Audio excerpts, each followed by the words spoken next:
Oh hey Vaishnava Taku Doyara Sagara ISKCON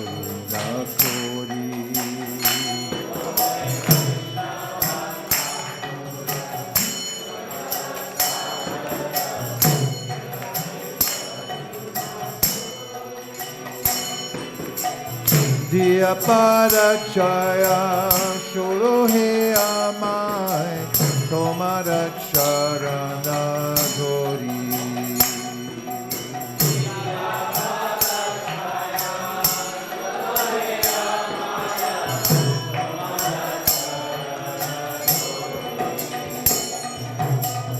Chaya Bega Domi Chaya Dosha Shodhi Chaya Guna Deho Dase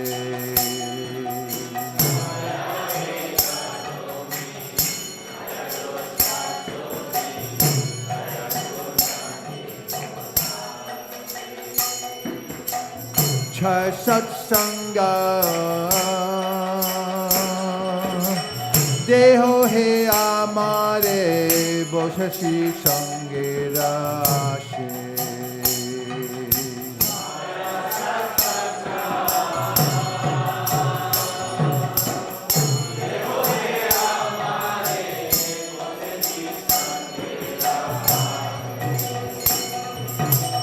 Ekaki Amar Nahi Parvalo Harinama Sankirtane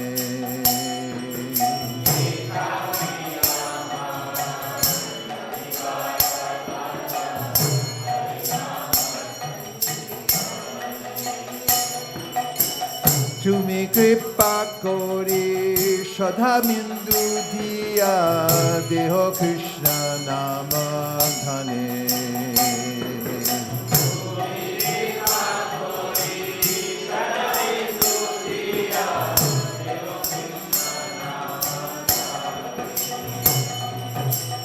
Krishna se tomar Krishna dite paro tomara shakrati ache Krishna se tomar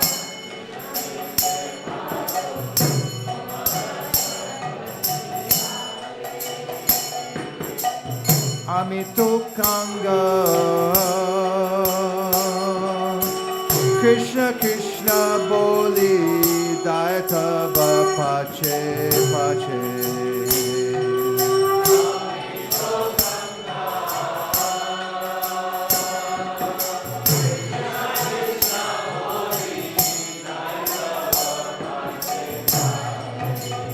Oh hey Vaishnava Thakur Doyara Sagara ISKCON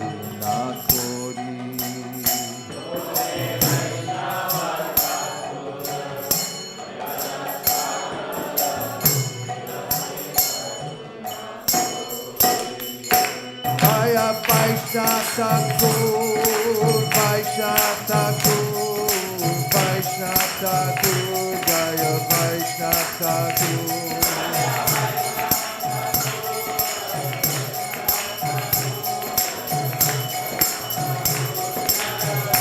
Jaya Jaya Prabhupada Prabhupada Prabhupada Jaya Jaya Prabhupada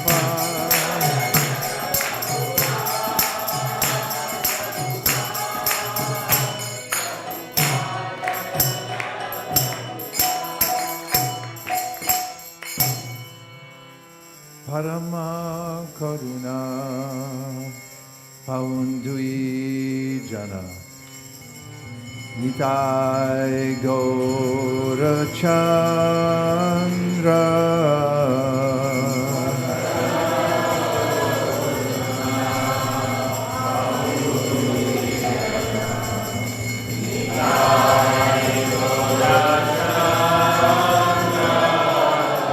Parama Karuna Paundui Jana Nitai Gaura Chandra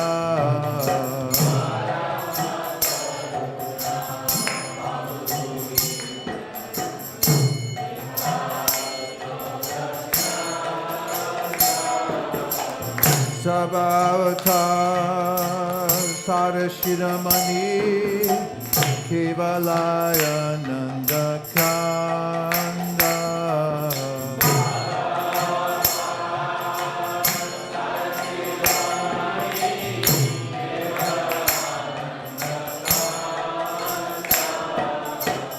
Bhaja Bhaja Bhai Chaitanya Nika Surya Vishwasa Kori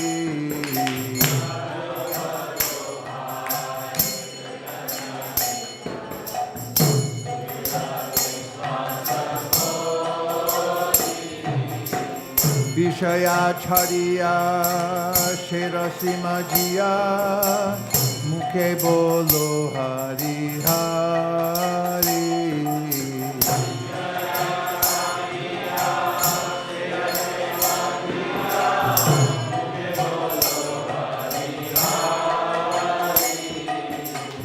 Deko Ade Bai Chupavane Nai Emona Doyala Data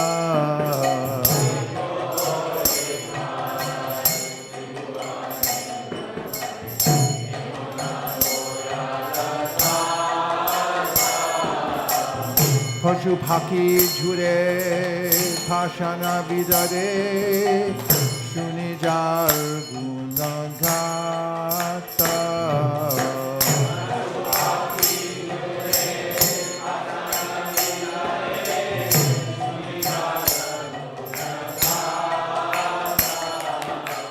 Sangsare Majia Rohili Poriya Separe Nahi Lo Asha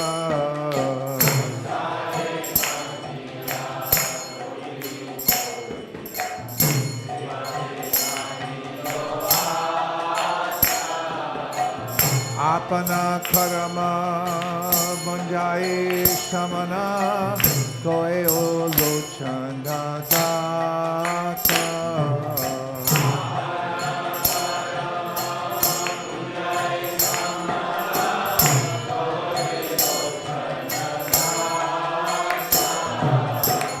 Parama Karuna Pahundi Jana Nikai Gaurachandra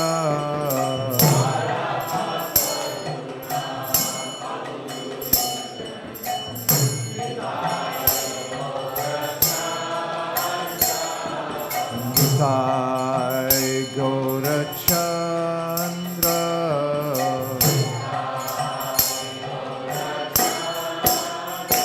Jaya Gaura Nikai Gaura Nikai Gaura Nikai Jaya Gaura Nikai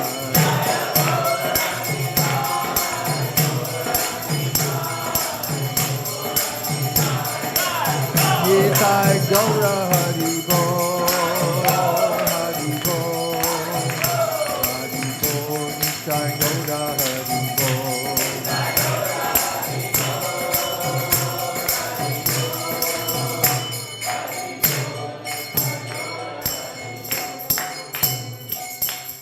I go Premanande Hari Hari Bo. And now we'll do the Mangala Charana to the Sri Chaitanya Charitamrita. Of course, it does start on 1.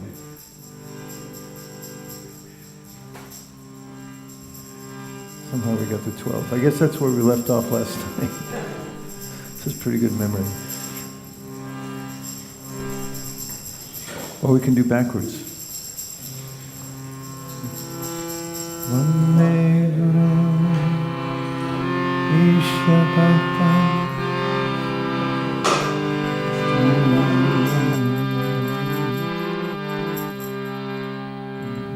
Vande Guru Nishabhata Ishan Nishavatarakan Taprakasham Stachakti Krishna Chaitanya Samyakam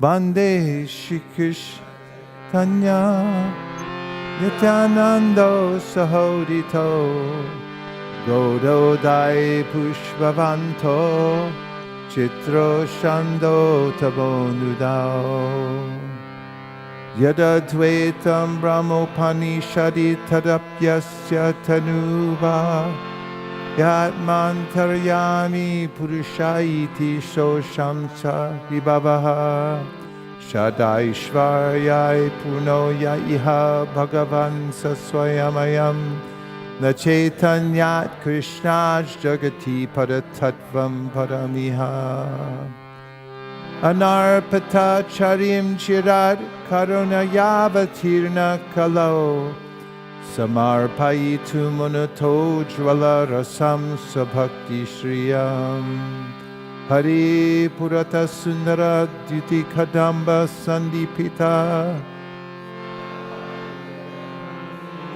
Puratosa Sachinandana Radha Krishna Pranaya Vikriti Ladini Shakti Rasmad Ekatmana Vapi Puvi Pura Deha Petam Gatotao Chaitanyakyam Prakatamaruna Tadvayam Chaikyam Aptam Radha Bhava Duti Suvalitam Naumi Krishna Sarupam Shri Radhaya Padaya Mahima Kidrisho Vanayaiva Swadyo Yena Bhuta Madhurima Kidrisho Vamariya Saukyam Chas Tadbhavadya Samajani Shachikarva Sindo Harindu Sankarshana Karanato Shayi Garbhoda Shayi Chapayobdi Shayi Sheshascha Yasyam Shakalasa Nitya Nandakya Rama Sharanam Mamastu Maya Tite Vyapi Vaikunta Loke Punaishvarye Shi Chaturvyuha Madhye Rupam Yasyodbhati Sankarshanakyam Tam Shri Nityananda Ramam Prapadye Maya Bharta Janda Sangashrayanga Shete Shakshat Karanam Bodhi Madhye Yasyai Kamsha Shipumad Adi Devas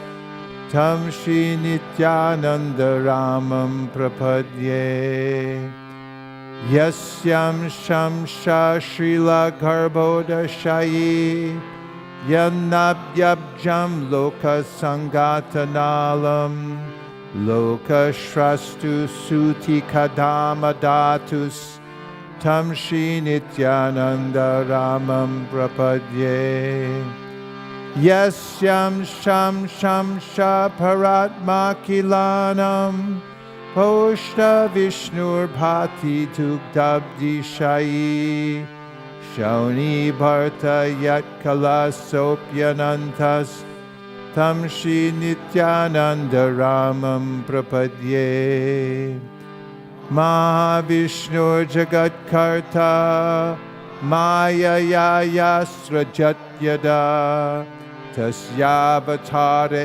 Evayam Advaita Charya Ishvara Advaitam Harina Dvaitad Acharyam Bhakti Shamshanad Bhaktavataram Isham Tam Advaita Charyam Ashraye Panchatattvatmakam Krishnam Bhaktarupa Sarupakam Bhaktavataram Bhaktakyam Namami Bhakta Shaktikam Jayatam Suratau Pangor Mama Manda Matirgati Matsarva Swapadam Bojao Radha Marana Mohanao Divya Vrindaranya Kalpadrumadha Srimad Ratnagara Singhasanastao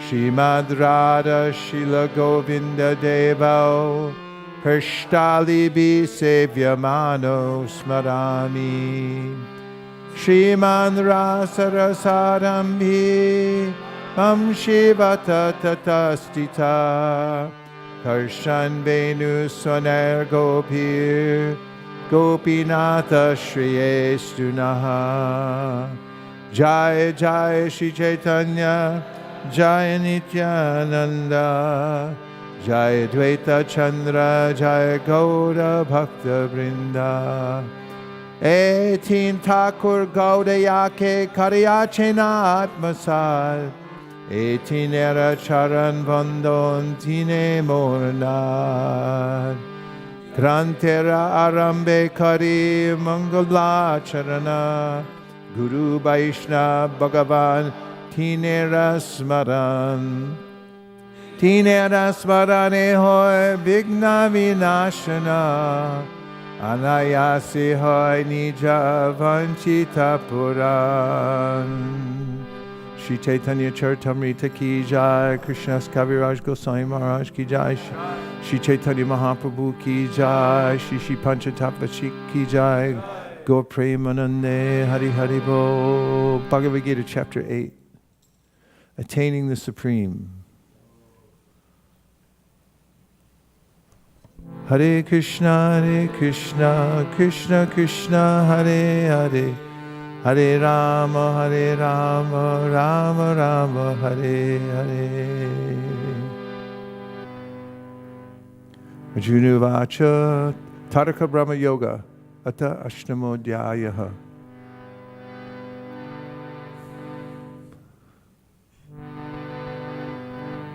Arjuna Vacha, Kim tad brahma kim adhyatmam kim karma purushottama adibhutam cha kim proktam adidaivam kim uchyate adiyagya katam kotra tehesmin madhusudana prayana kale cha katam geyosi niyatatmabi. Shri Bhagavan Uvacha Aksharam Brahma Paramam Sabhavo Dhyatma Muchyate Uta Bhavo Bhavakaro Visarga Karma Samjita Adibhutam Sharo Bhava Urushashchari Daivatam Adiyogyo Hemevatra Dehe deha vratambara Antakale chamameva Smaran muktva kalevaram Yaprayati samadbhavam Yati nasyatra sangshaya Yang vapi smaran bhavam Dajatyante kalevaram Tam tamevaite kaunteya Sada tadbhava bhavita Tasmat sarveshu kaleshu Mama nusmara yudyacha Mayarpita mano buddhir Mami vaishyasya samshayaha Abhyasa yoga yuktena Chetasananyagamina Paramam purusham divyam Yati partanuchintayan Kavim puranam anushashitaram Anod aniyam samanusmaridyaha Sarvasya tataram achintya rupam Aditya varnam tamasa parastar Prayana kale manasachalena Bhaktya yukto yoga balena chaiva Bruvor madhye pranam avesha samyak Satam param purusham utpaiti divyam Yadaksharam veda vado vadanti Vashanti yadyataya vitaraga Yadichchanto brahmacharyam charanti Tate padam sangrahena pravakshe Sarvadvarani samyamya Manohriti narudyacha Murdhadyayatmana pranam astito yogadharanam. Om itikaksharam brahma vyaharan mamanusmaran ya prayati tajandeham sayati paramam gatim. Ananya cheta satatam yo mam smarati nityashaha tasyaham sulabha partha nitya yuktasya yogina. Mam upetya punarjanma dukalayam ashashvatam napnuvanti mahatmana samsiddhim paramam gata. Abrahma bhuvana loka punar avartino juna mam upetya tu kaunteya punar janma vidyate. Sahasra yuga paryantam arhat yad brahmano vidu ratrim yuga sahasrantam teho ratra vido jana. Avyakta vyaktaya sarva prabhavatya haragame ratyagame praliyante tatraiva vyaktya samjake. Bhuta krama sa evayam bhutva bhutva praliyate ratyagame vashapartha prabhavatya haragame. Parastasmat tubhavonyo dovyaktat sanatanaha yaksak sarveshu bhuteshu nashyatsu na vinashyati. Avyakto shara ityuktas tamahu paramam gatim yam prapya nanirvartante tadhama paramam mama. Purusha sa parapartha bhaktya labhyastvananyaya yasyantastani bhutani yena sarvam idam tatam. Yatra kale tvanavratim avratim shaiva yogina vayatayanti tam kalam vakshami bharatarshava. Agnir Jyotir Ahashukla Shanmasa Uttarayanam Tatra Prayata Gachanti Brahma Brahma Vidojana. Dhumo Ratristata Krishna Shanmasa Dakshanayanam Tatra Chandrama Samjyotir Yogi Prapya Nivartate. Shuklo Krishne Gati Yete Jagata Shashvate Mate Ekaya Yatya Nabratim Anyaya Vartate Puna. Naite Sriti Partha Janan Yogi Mukhyati Kashana Tasmat Sarveshu Kaleshu Yoga Yukto Bhavarjuna. Vedeshu Yagyeshu Tapasu Chaiva Daneshu Yat Punya Palam Pratishtam Atyeti Tat Sarvamidam Vaditva Yogi Param Stanam Upaiti Chadyam.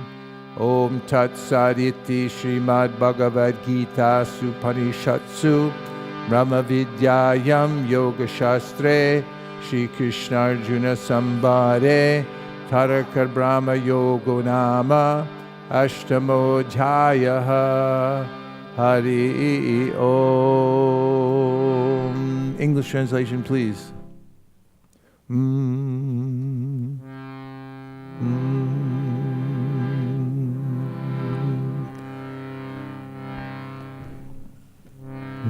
Hare Krishna, Krishna Krishna, Hare Hare, Hare Rama, Rama Rama, Hare Hare. Chapter 8, Attaining the Supreme. Arjuna inquired, O my Lord, O Supreme Person, what is Brahman? What is the Self? What are fruit of activities? And what is this material manifestation? And what are the demigods? Please explain this to me. Who is the Lord of sacrifice, and how does he live in the body, O Madhusudana? And how can those engaged in devotional service know you at the time of death?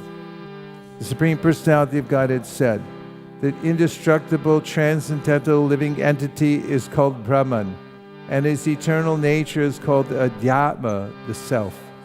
Action pertaining to the development of the material bodies of the living entities is called karma, or fruit of activities.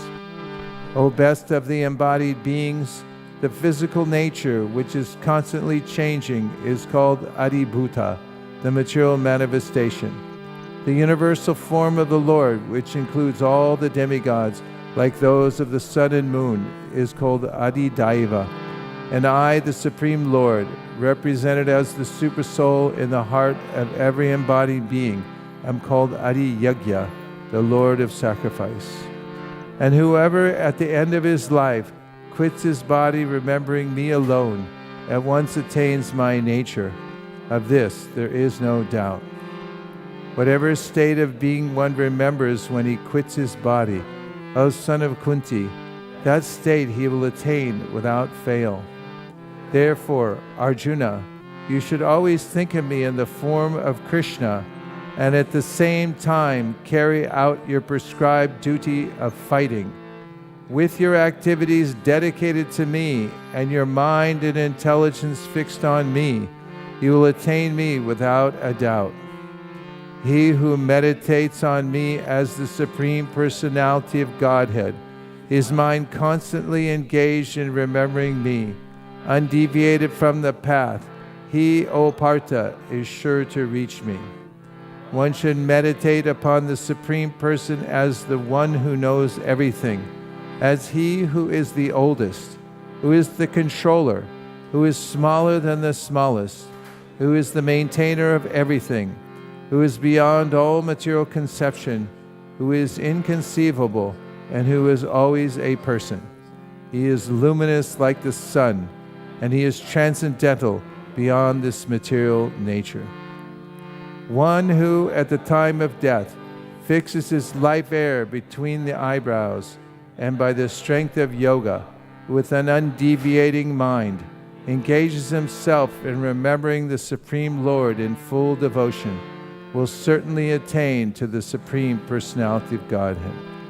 Persons who are learned in the Vedas, who utter Omkara, and who are great sages in their renounced order, enter into Brahman. Desiring such perfection, one practices celibacy. I shall now briefly explain to you this process by which one may attain salvation. The yogic situation is that of detachment from all sensual engagements, closing all the doors of the senses and fixing the mind on the heart and the life air at the top of the head. One establishes himself in yoga. After being situated in this yoga practice and vibrating the sacred syllable Om, the supreme combination of letters, if one thinks of the Supreme Personality of Godhead and quits his body, he will certainly reach the spiritual planets. For one who always remembers me without deviation, I'm easy to obtain, O son of Pritha, because of his constant engagement in devotional service. After attaining me, the great souls who are yogis in devotion never return to this temporary world, which is full of miseries, because they have attained the highest perfection. From the highest planet in the material world down to the lowest, all are places of misery wherein repeated birth and death take place. But one who attains to my abode, O son of Kunti, never takes birth again. By human calculation, 1,000 ages taken together form the duration of Brahma's one day, and such also is the duration of his night. At the beginning of Brahma's day, all living entities become manifest from the unmanifest state, and thereafter, when the night falls, they are merged into the unmanifest again. Again and again, when Brahma's day arrives, all living entities come into being, and with the arrival of Brahma's night, they are helplessly annihilated. Yet there is another unmanifest nature, which is eternal and is transcendental to this manifested and unmanifested matter. It is supreme and is never annihilated. When all in this world is annihilated, that part remains as it is. That which the Vedantists describe as unmanifested and infallible, that which is known as the supreme destination, that place from which, having attained it, one never returns, that is my supreme abode. The Supreme Personality of Godhead, who is greater than all, is attainable by unalloyed devotion. Although he is present in his abode, hating, and everything is situated within him. O best of the Bharatas, I shall now explain to you the different times at which, passing away from this world, the yogi does or does not come back. Those who know the Supreme Brahman attain the Supreme by passing away from the world during the influence of the fiery God, in the light at an auspicious moment of the day, during the fortnight of the waxing moon, or during the 6 months when the sun travels in the north.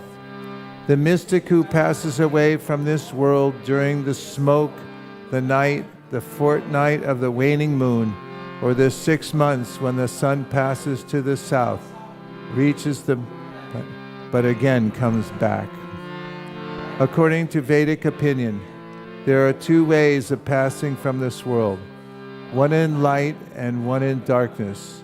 When one passes in light, he does not come back, but when one passes in darkness, he returns. Although the devotees know these 2 paths, O Arjuna, they are never bewildered. Therefore, be always fixed in devotion. A person who accepts the path of devotional service is not bereft of the results derived from studying the Vedas, performing sacrifices, undergoing austerities, giving charity, or pursuing philosophical and fruitive activities. Simply by performing devotional service, he attains all these, and at the end he reaches the supreme eternal abode. Om Tat Sat. Gaur Premanande Haribol. Srimad-Bhagavatam class.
Radha Madhava Kunja Bihari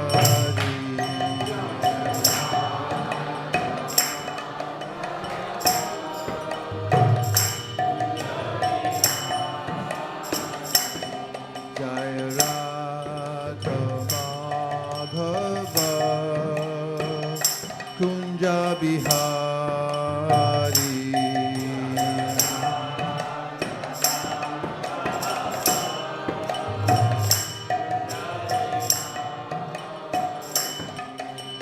Gopi Janna Vallabha Girivardhari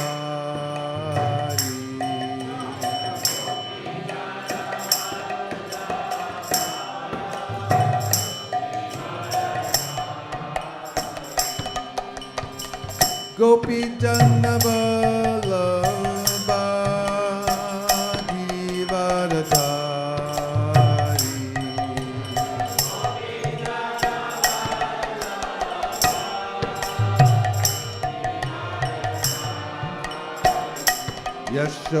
Yashodanandana Vraja Janaranjana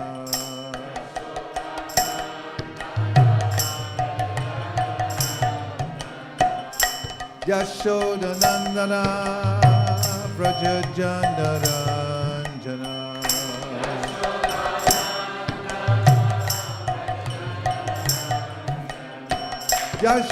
Yashodanandana Vraja Janaranjana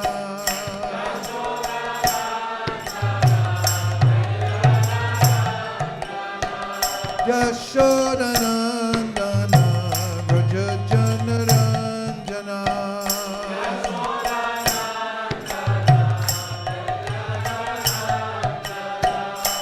Jamuna Tira Vanachari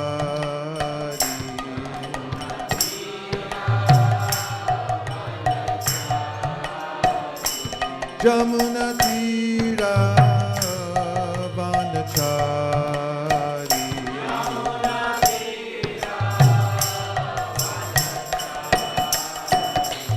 Jaya Radha Madhava Kunja Bihari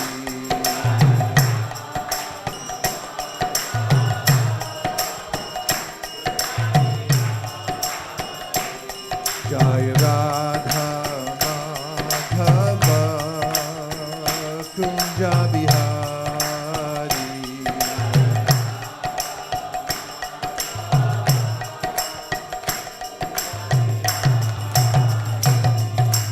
Gopi Jana Vallabha Girivardhari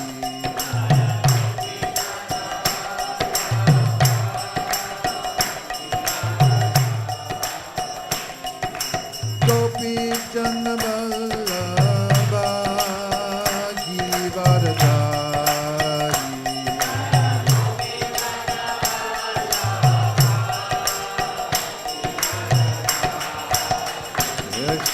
Yashodanandana Vraja Janaranjana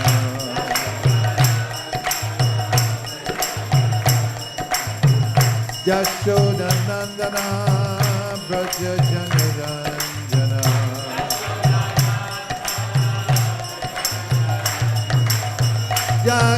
Yashodanandana Vraja Janaranjana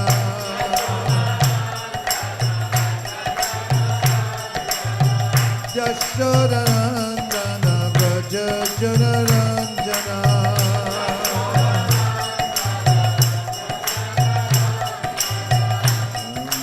Tira Vanachari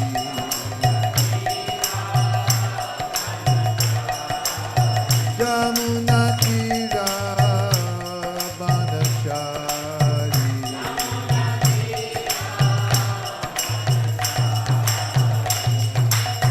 Hare Krishna Krishna Krishna Hare Hare Hare Rama Hare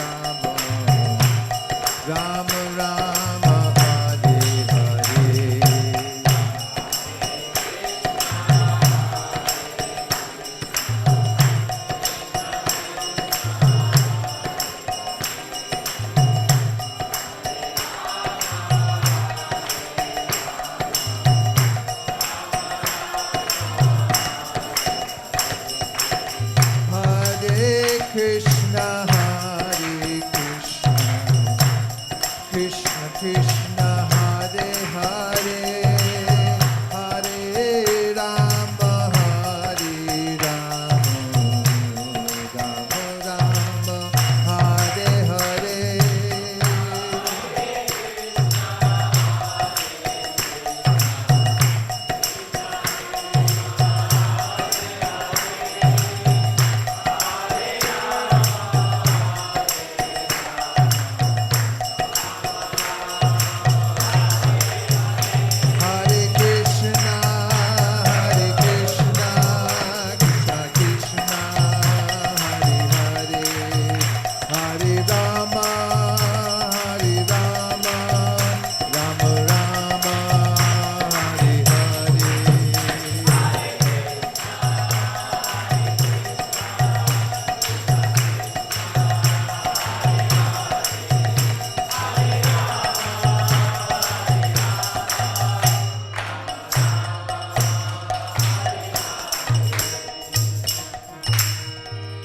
Jayom Vishnupad Paramahamsa Parivrajakacharya Stotaras Shishimad Pai Charanara Vinda Bhakti Vedanta Sai Maharaj Srila Prabhupada Ki Jai. Jayom Vishnupad Paramahamsa Parivrajakacharya Stotaras Shishimad Srila Bhakti Siddhanta Saraswati Gosai Maharaj Ki Jai. Adanta Koti Vaishnavini Ki Jai. Namacharya Srila Haridas Thakur Ki Jai. Prem Zakaho Shri Krishna Chaitanya Prabhu Nityananda Shri Advaita Gadadhara Shivasadi Gaur Bhaktivinoda Ki Jai. Shri Shri Radha Krishna Gokopina Shamakund Radhakund Giri Govardhan Ki Jai. Shri Vrindavan Dham Ki Jai. Shri Mayapur Navadip Dham Ki Jai. Shri Jagannath Puri Dham Ki Jai. Tulsi Devi Bhakti Devi Ki Jai. Jamuna Devi Ganga Devi Ki Jai. Sambeta Bhaktivinoda Ki Jai. All glories to assembled devotees. All glories to assembled devotees.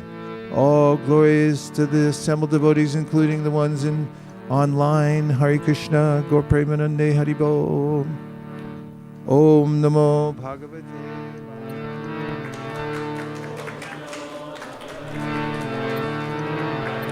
Om Namo Bhagavate Vasudevaya. Om Namo Bhagavate Vasudevaya. Narayanam Namaskritya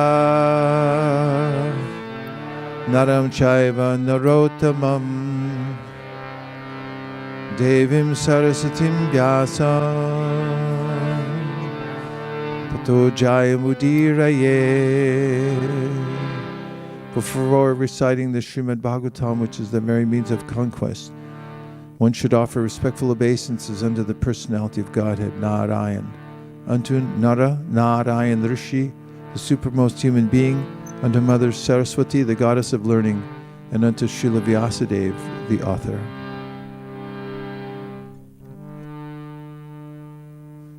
Where's the other verses? Huh? Oh, I thought we'd get the ones from the Krishna Lila Stava. Sarva Shastra Yusha. Sarva Shastra. We have it? Yeah. You will get?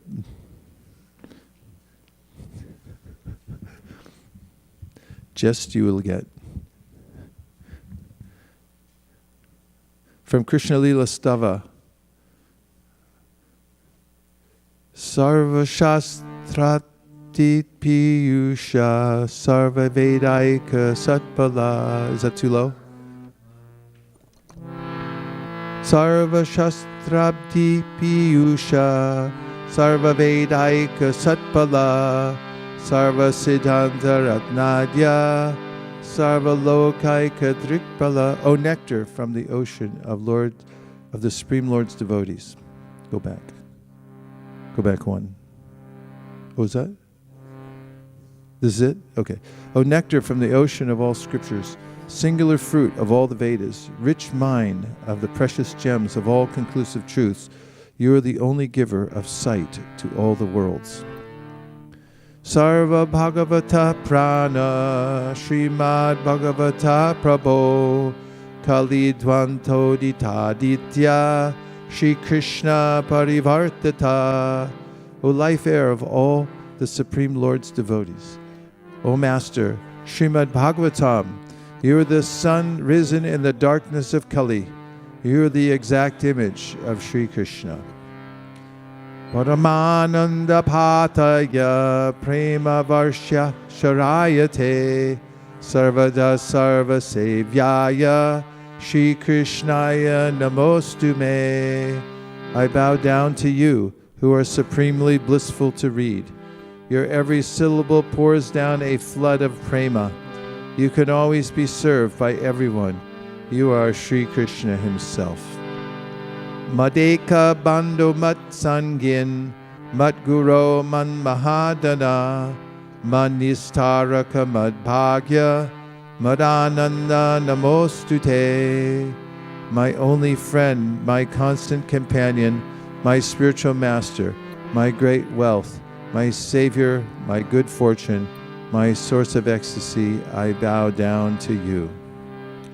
Asadhu sadhuta dayin, antino chuchayataha, hana muncha kadachin ma, premna hrit katayos purag.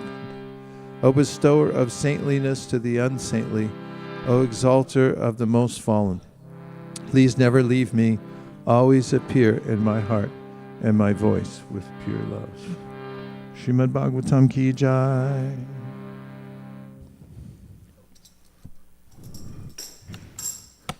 Om Jnanatimirandasya Jnananjana Shalakaya Chakshurun Viditam Dena Tasmai Shri Gurave Namaha.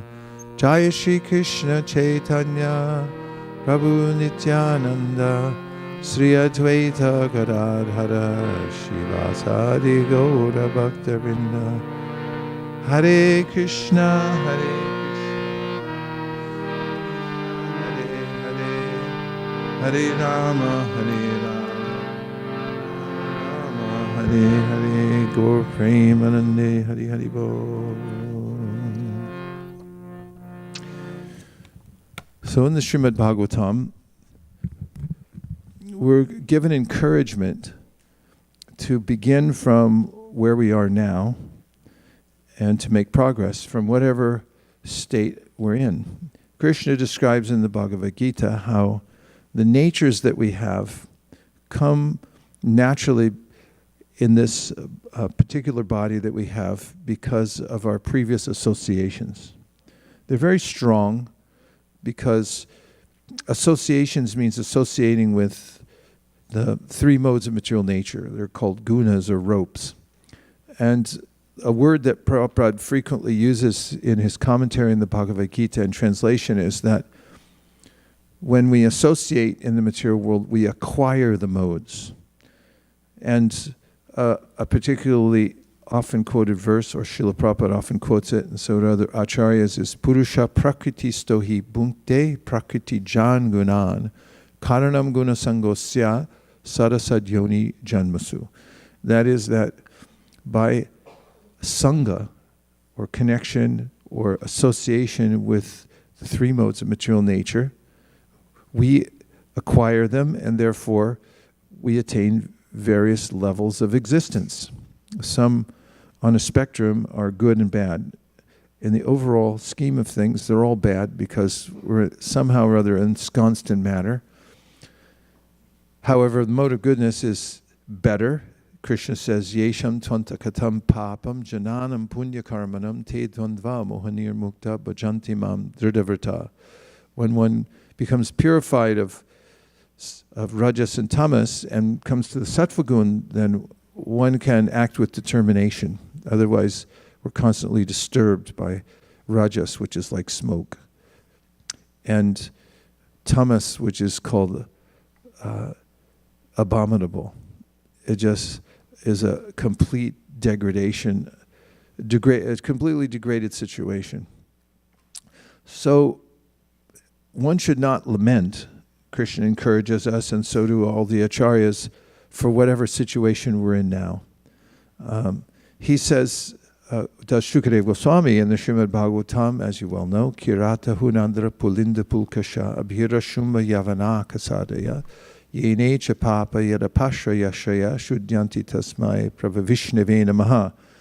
Whatever situation you happen to be in, and he lists a lot of different types of people who are known at that time to have deviated one way or another and gone off in a retrograde situation that is outside the high standard of civilization at the time.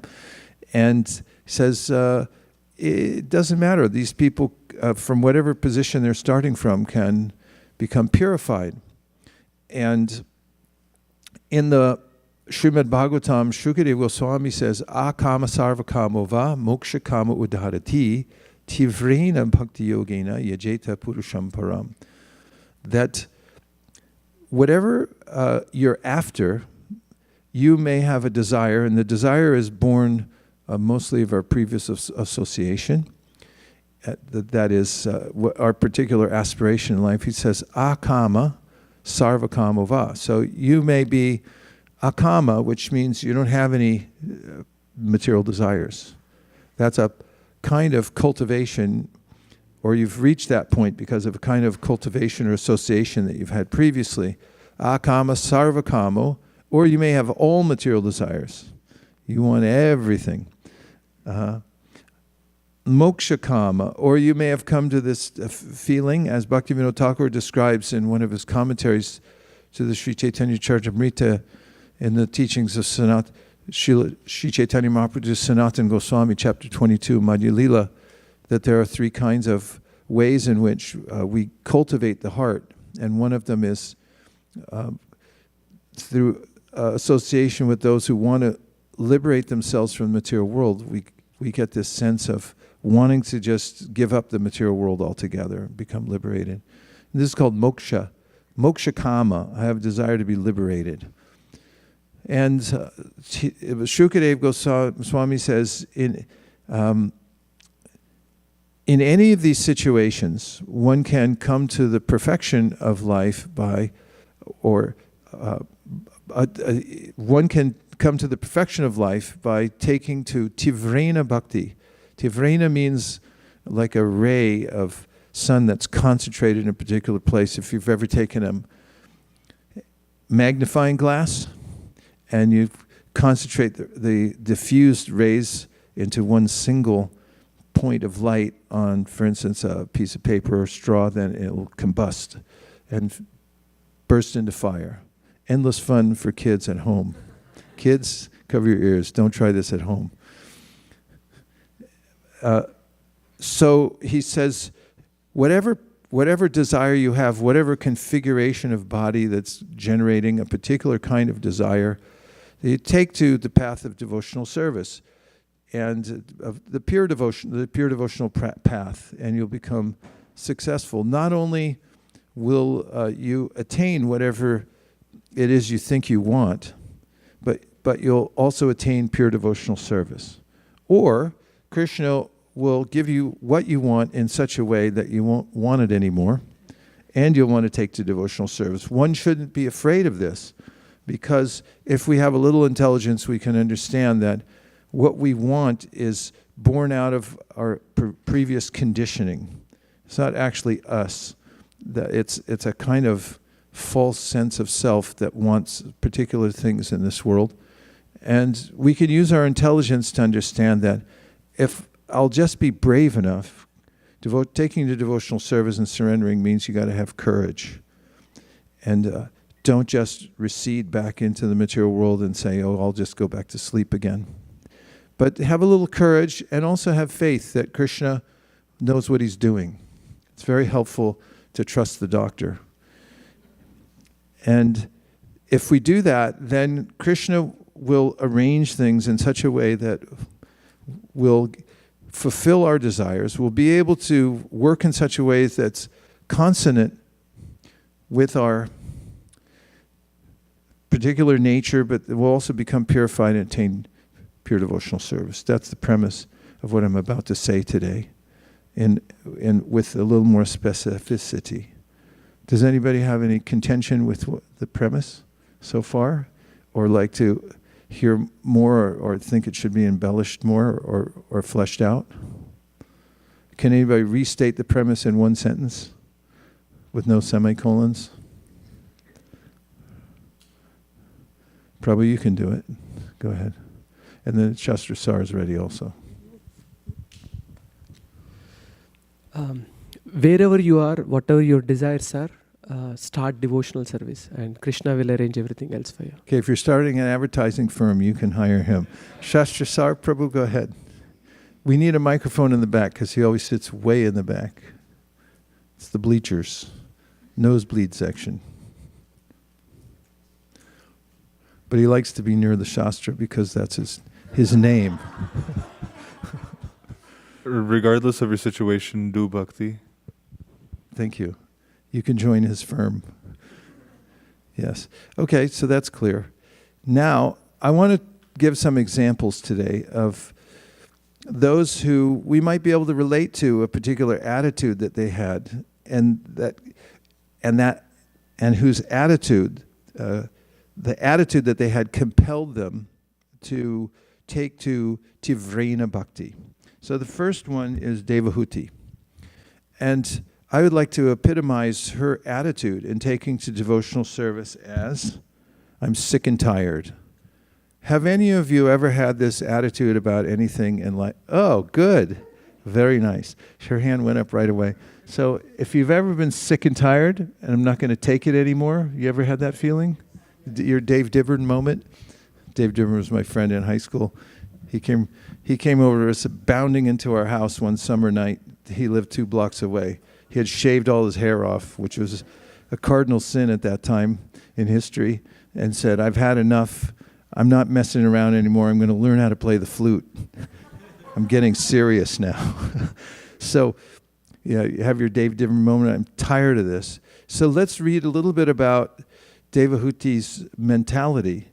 This is a helpful mood to have, and we might adopt any of these moods, or we might already be in this mood, but we can see how we can move forward from there. So first of all, let's hear how Devahuti expresses herself in this mood. Now there's 2 marks in here, so it's the first mark, okay? Okay, thank you. So first let's examine the 3rd canto, 25th chapter, the Glories of Devotional Service, which is an amazing chapter.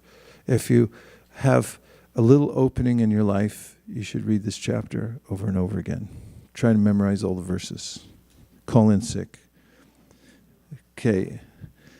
This is 325:7. Devahutir uvacha nirvina nitaram bhuman asad indriya tarshanat yena sambhav yamanena prapannan dham tama prabho. Devahuti uvacha. Devahuti said. So she's the mother of Kapiladev. And Kapiladev is the incarnation of Krishna, who's appeared in her womb to come and teach very specified knowledge. He's one of the incarnations that's named in the Shastra, who will appear as the son of Devahuti. So she's speaking, and she says, Nirvana, disgusted. Nitaram, very. So Nirvana Nitaram means she's really disgusted with, you'll see what she's disgusted with. So she's speaking to her son, Bhuman, O my Lord. Asat, impermanent. Indriya, of the senses, Tarshanat, from agitation. Yena, by which, Sambhav Yama Nina, Sambhav Yamanina, being prevalent, Prapanna, I have fallen. Andam Tama, into the abyss of ignorance, Prabho, O my Lord. So here's the translation. Devahuti said, I am very sick of the disturbance caused by my material senses. For because of this sense disturbance, my Lord, I have fallen into the abyss of ignorance. Srila Prabhupada's purport. Here the word asad indriya tarshanat is significant. Asat means impermanent, temporary, and indriya means senses. Thus, asat indriya tarshanat means from being agitated by the temporarily manifest senses of the material body. Where we are evolving through different statuses of material bodily existence, sometimes in a human body, sometimes in an animal body, and therefore the engagements of our material senses are also changing. Anything which changes is called temporary or asat. We should know that beyond these temporary senses are our permanent senses, which are now covered by the material body. The permanent senses, being contaminated by matter, are not acting properly. Devotional service, therefore, involves freeing the senses from this contamination. When the contamination is completely removed and the senses act in the purity of unalloyed Krishna consciousness, we have reached Sad Indriya, or eternal sensory activities. Eternal sensory activities are called devotional service, whereas temporary sensory activities are called sense gratification. Unless one becomes tired of material sense gratification, there's no opportunity to hear transcendental messages from a person like Kapila. Devahuti expressed that she was tired. Now that her husband had left home, she wanted to get relief by hearing the instructions of Lord Kapila. So this, again, some of the phraseology, she says, Nirvana Nitaram Bhuman. So she's calling out, basically saying that, oh my Lord, she knows her son is the Supreme Personality of Godhead. Said, I'm very disgusted with my senses.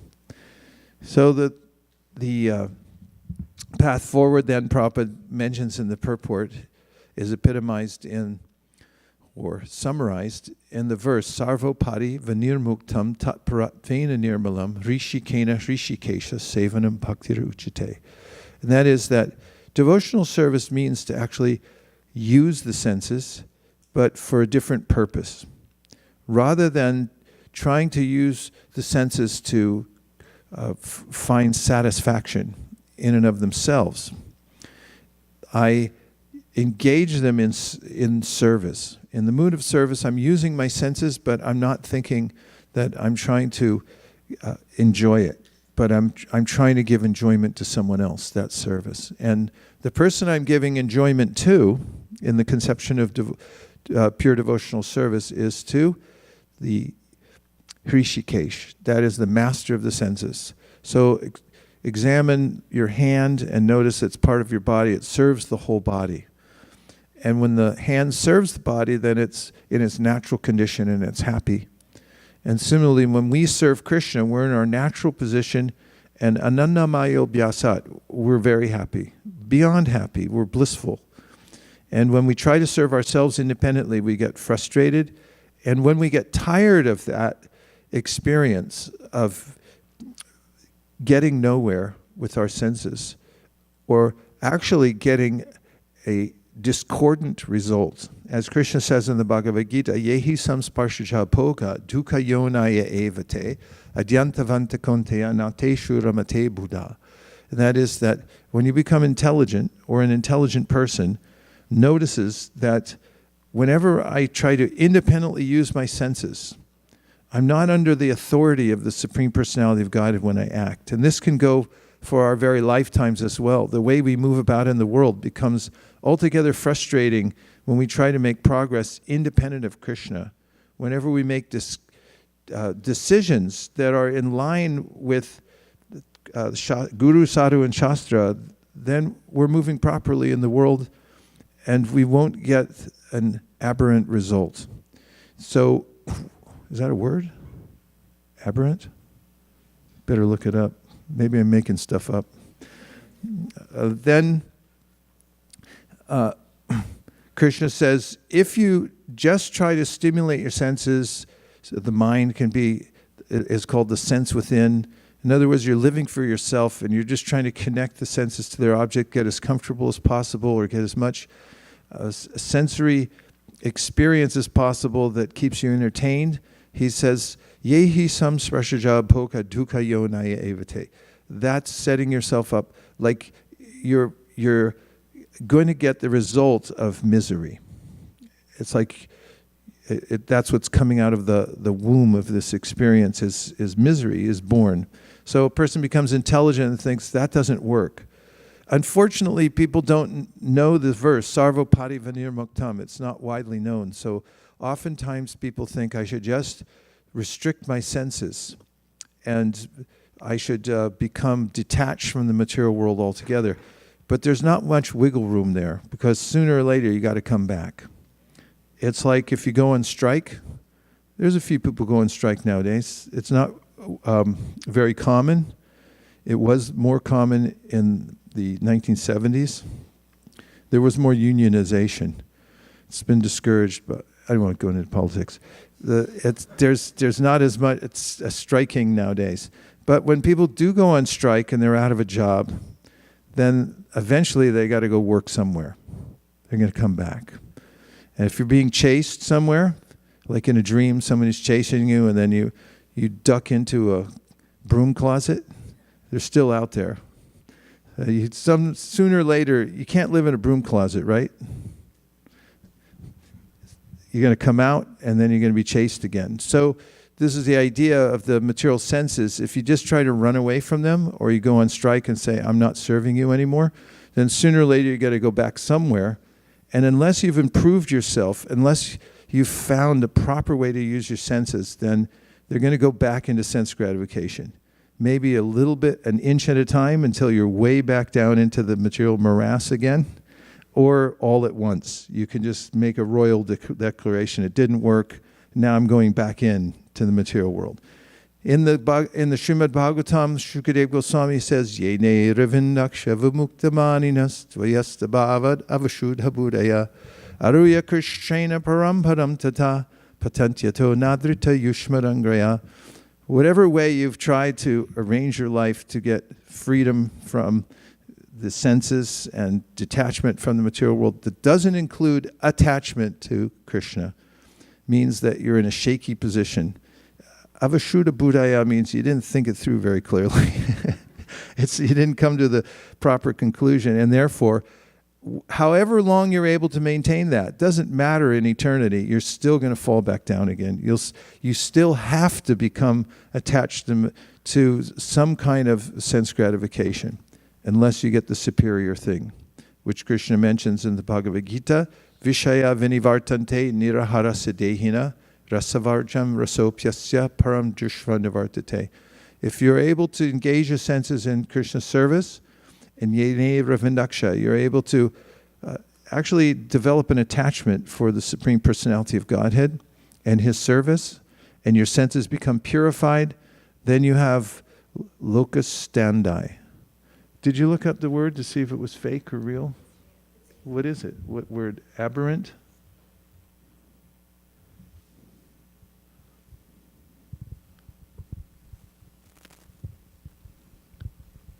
Aberrant is causing or deserving strong dislike or hatred. It says it's from the 1600s, recoiling, strongly opposed to, from Latin aberrantum, which is inappropriate. Present participle of aber, shrink back from, be remote from, be out of harmony with, meaning repugnant and loathsome. Repugnant, okay. Thank you very much. Yes? Aberrant. Abberant. A-B-B. A-B-E-R. A-B-E-R. That's the word? Is that what you gave me a definition to? You said abhorrent. Aberrant. Can you look that one up? Aberrant is an adjective. It means departing from an accepted standard. And in biology, it also means diverging from the normal type. Now I can't even remember the context that I used it in. In any case, now we got it straight. Okay, so this is nonetheless Devahuti exhibiting this attitude of I'm sick and tired. I'm fully disgusted. Nirvinna means I'm disgusted with it. Disgust is a good emotion if you know where to go with it. Otherwise, you can become bitter, or you can just take refuge in lower modes of nature to try to quell this sense of disgust. However, Devahuti's doing it the right way. She's reaching out to the authority, Krishna, and saying, I'm disgusted, therefore please instruct me how to get free from this sense of futility, engaging in sense gratification and always getting the opposite result of what I want. Okay, so this is the first attitude that can arise in this world, and which can be helpful, and which we can also use. If you notice a sense of disgust, you can remember Devahuti and then watch how she was able to employ that in a way to become elevated spiritually. So there's 5 attitudes we're going to discover today, or pinpoint, and this is the first one. If you'd like to make a comment or ask a question, please do. Yes, Krishna Saka Prabhu. Hare Krishna Guru Maharaj, thank you for bringing this. Actually, I was reading Aila Gita, 11th canto. In that, King Pururava also was disgusted. In that it is like 13th verse. I was just reading. It says, "To hell with me." He was saying because he was attracted to Urvasi, and he was very disgusted.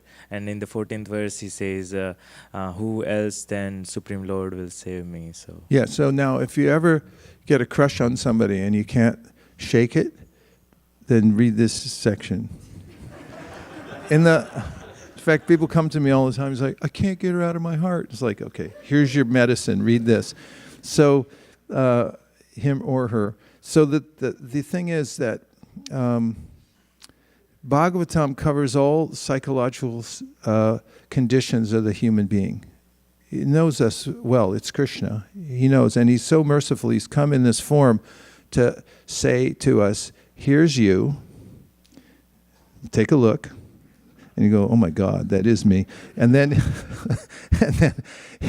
here's how to process it. We're safe with the Bhagavatam. The Bhagavatam is Krishna. He takes us by the hand and he says, here's how to get out of this in a dignified way, to move out of this situation, which is a kind of degradation by the 3 modes of material nature.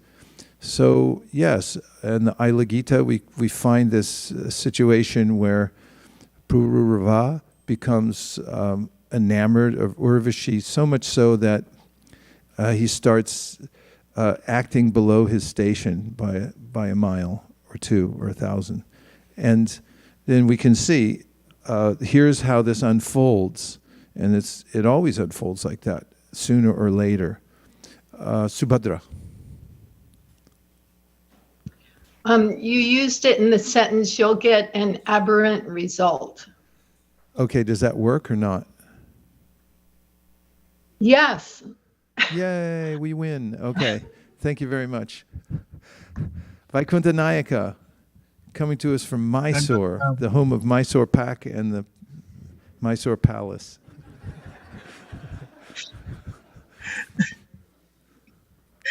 Hare Krishna. Maharaj, I had one question.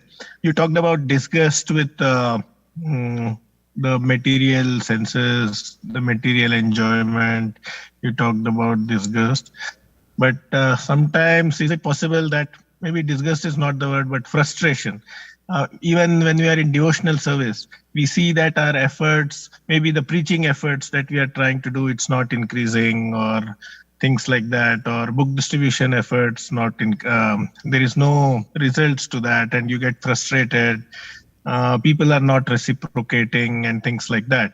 So I know it's a very immature situation to be in, but that's where I am.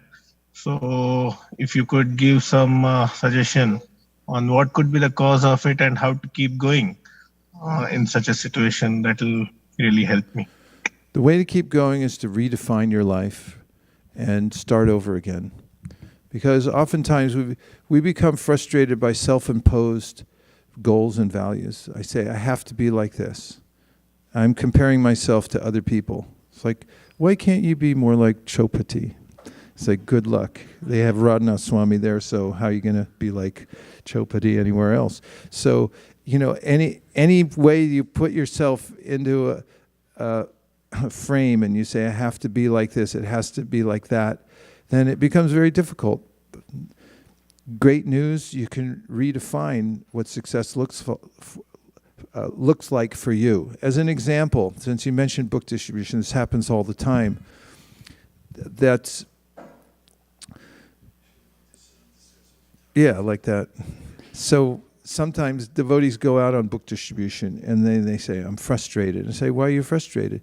Because I couldn't distribute a book. Then say, okay, change the reason you're going out. Don't go out to distribute a book. Just start with being a hero for walking out the door in the first place.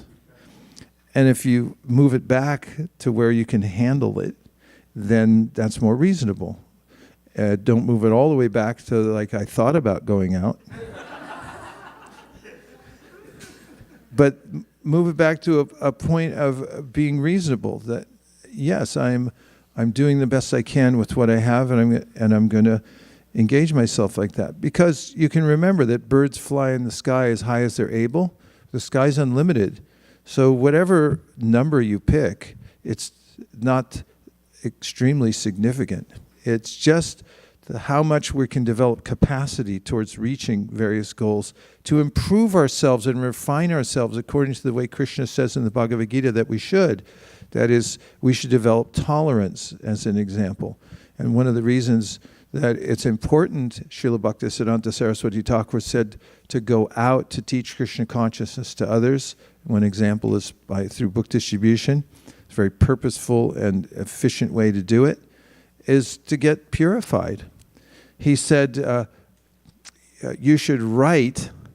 He told everyone you should write, but don't do it to get your name on a book, because then you'll be frustrated. In fact, I was just talking to a best-selling author the other day, and he said, writing a book is the hardest slog you'll ever go through in your life. He said, unless you're prepared for blood, sweat, and tears, then don't get into it.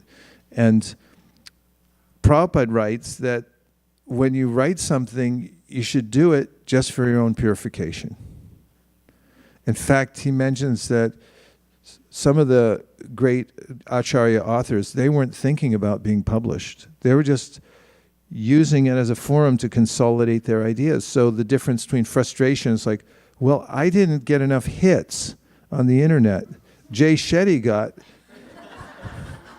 10 billion hits. He's the top guy on the entire social media. It's like, why can't I be Jay Shetty? Well, why don't you just be yourself?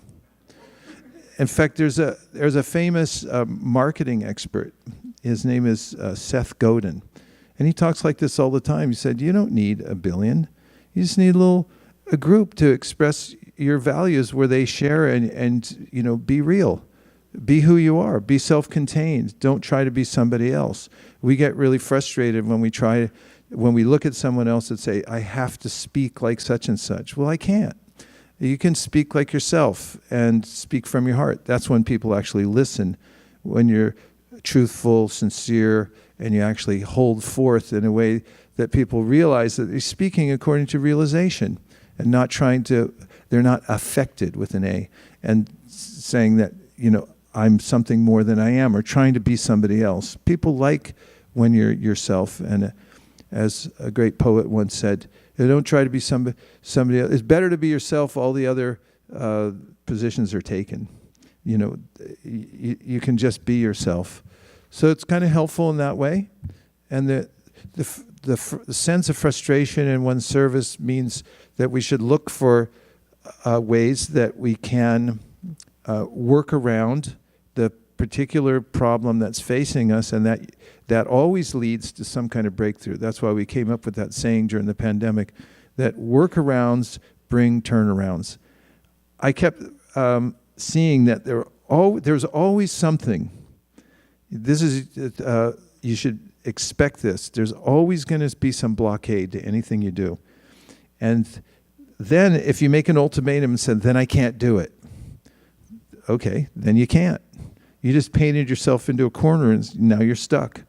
And never walk away, but always look for a workaround. Okay, what's the next workaround? Keep looking for workaround. Can we work around this? Yeah, we can. Hey, it looks even better than we thought in the first place.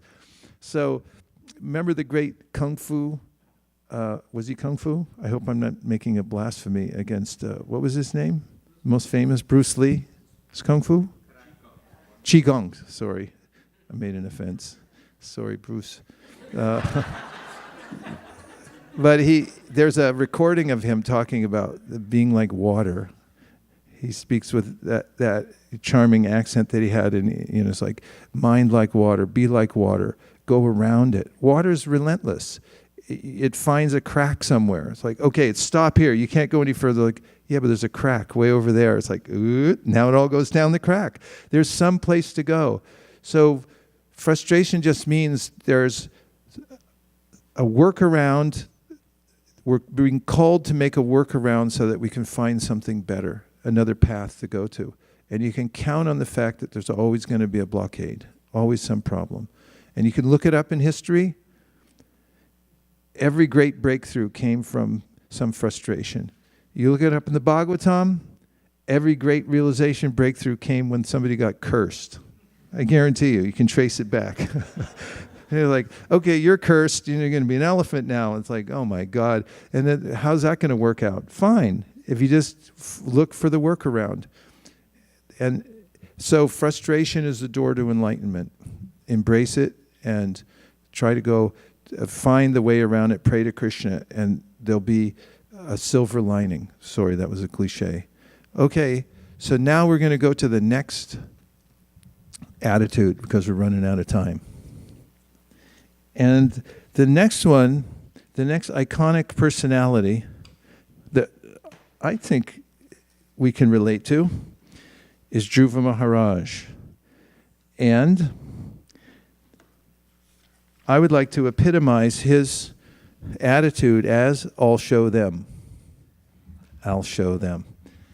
And my mother used to say, my mama Uvacha, she used to say, never underestimate the power of I'll show them. She used to tell us kids that. Said, never underestimate the power of I'll show them. If you get it in your self-esteem, like, okay, they said I couldn't do it. Now I'm going to do it. I'm going to make sure it happens. And you find throughout history, but the best of all of them, obviously, and that's the Bhagavatam. It's the best of the best, is Dhruva Maharaj. I'll show them. And here is his statement. This is from 4:8:37.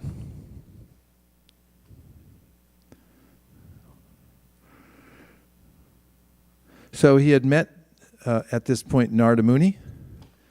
And Narada Muni, now Dhruva was a child. Summary for those who don't know the context. Dhruva was a child. He was a prince. He grew up in a palace. He had more than one mother. And he had one father, the king. So one day, out of a sense of want to be included, as a little boy would, to sit on the lap of his father with his stepbrother, he tried to climb on his father's lap. And the stepmother was there. She was appreciating that her son was sitting on the lap of the father, the king, and specifically because there was a sense in the palace that she was the favorite of all the queens. Things happen. So as Dhruva was trying to get on his father's lap out of affection and out of wanting to be included, the stepmother said, "No, you don't. Can't go there. And in fact, not in this lifetime." What was most frustrating was the king didn't do anything about it because he was henpecked. There was a sense that he couldn't speak against his wife. So he just let it happen. And Dhruva developed this sense. It welled up in his heart. Remember I talked about conditioning? So Kshatriyas have this mix of goodness and passion. And the passionate nature is the wanting to be the best, wanting to excel, and I'll show them. Like they go into battle. It's like, you want to see this? Okay, come over here. Let's fight. So that sense welled up in Dhruva's heart that, okay, I'm going to do something about this. He ran to his biological mother, who was very sympathetic, but there was nothing she could really do. Somebody had suggested, perhaps it was his stepmother, that God can help you. Next life, you can try it. So Dhruva had that in his mind when he went to his mother, and she confirmed, yes, only God can help you. Where's God? In the forest. That's where great yogis, sages go. He said, that's where I'm going. I don't care what anybody says. I'm out of here. With that mood of, I'll show them, he headed for the forest, not really having a clear plan. After all, he was only 5 years old, and he had never really studied the science of yoga before or how to find God, but he just knew, I'm doing this because I want payback. Now he met his guru. This is an important instruction also, that if you want a guru like Narada Muni, you better have a desire like Dhruva Maharaj. And Narada intercepted him by Krishna's arrangement, always happens, and gave him some good instruction, moral instruction, said, here's how you relate to people. If it doesn't work out, then you can just be patient and don't become overwrought with these feelings that you have now. And Dhruva said, thank you, Sadhuji. Appreciate it. It's really good instruction, but I'm still going to the forest. And it was a test. Narada wanted to see how determined he actually was, and when he found out how determined he was and what he wanted, Narada gave him good instruction about how to actually do the yoga process, which Dhruva carried out to such a degree that he personally met the Lord face to face, who then fulfilled his material desire. By that time, Dhruva didn't want it. By what time? By the time he saw Krishna, when he was already purified, he thought, what did I ask for? This was a big mistake. Nonetheless, it shows, and he's the epitome, Dhruva Maharaj, in fact, mentioned in commentaries related to the verse Chaturvida bhajante mam jana sukritino arjuna arto jignasa artarti gyanicha bharatarshava. He wanted something, and he wanted the Lord to fulfill his desire. In the process, he took away, did the Lord, Dhruva's sense of wanting the revenge and also wanting some grandeur in the material world. So, here's Dhruva Maharaj at 4:8:37. He says, O learned Brahmana, I want to occupy a position more exalted than any yet achieved within the three worlds by anyone, even by my fathers and grandfathers. If you will oblige, kindly advise me of an honest path to follow by which I can achieve the goal of my life. Purport. When Dhruva Maharaj refused to accept the Brahminical instruction of Narada Muni, naturally the next question would be what sort of instruction he wanted. So even before Narada Muni asked, Dhruva Maharaj expressed his heartfelt desire. His father, of course, was the emperor of the entire world, and his grandfather, Lord Brahma, was the creator of the universe. Dhruva Maharaj expressed his desire to possess a kingdom better than those of his father and grandfather. he frankly stated that he wanted a kingdom which had no competitor within the three worlds, namely the higher, middle, and lower planetary systems. The greatest personality within this universe is Lord Brahma, and Dhruva Maharaj wanted a position even greater than his. He wanted to take advantage of Narada Muni's presence because he knew very well that if Narada Muni, the greatest devotee of the Lord, could bless him or show him the path, then certainly he would be able to occupy a more exalted position than any person within the three worlds. Thus he wanted help from Naradaji to achieve that position. Dhruva Maharaj wanted a position greater than that of Brahma. This was practically an impossible proposition, but by pleasing the Supreme Personality of Godhead, a devotee can achieve even the impossible. One particular point mentioned here is that Dhruva Maharaj wanted to occupy an exalted position not by hook or by crook, but by honest means. This indicates that if Krishna offered him such a position, then he would accept it. That is the nature of a devotee. He may desire material gain, but if he accepts it only if Krishna offers it. Dhruva Maharaj was sorry to refuse the instruction of Narada Muni, therefore he requested him to be merciful to him by showing him a path by which he could fulfill his mind's desire. Make no mistake, this desire he has for a kingdom is based on revenge. It's all show you. That's what got him going. It wasn't that he just was lusty for everything, but he, as a Kshatriya, that conditioning, it sparked in him such a desire that I want to outshine everybody. That did it. It pushed him over the edge, and he had that mood of I'll show them, and that gave him the determination to move forward. Nonetheless, he still had a sense, because of the good association, because he was actually an exalted soul, but then by the association of his guru, Narada Muni, that it has to come from Krishna. And I want to get it from Krishna. And this is an important point. It comes up in the story of Kardama Muni also, when he's engaged in meditation for thousands of years, and then he meets Lord Narayan directly. And in his prayers, he mentions that I need a wife. And Narayan says, I know that. Why wouldn't I know that? I'm the Supreme Personality of Godhead, and I've already arranged it for you.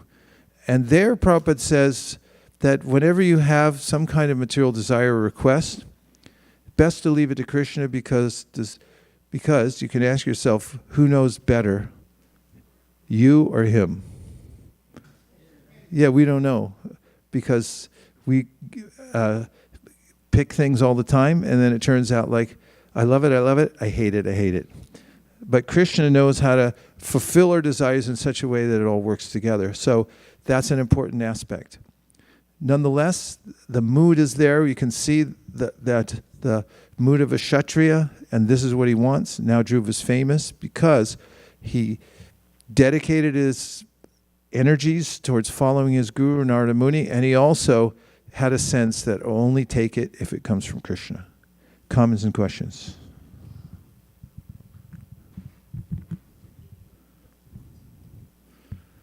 Three, two, one. Okay.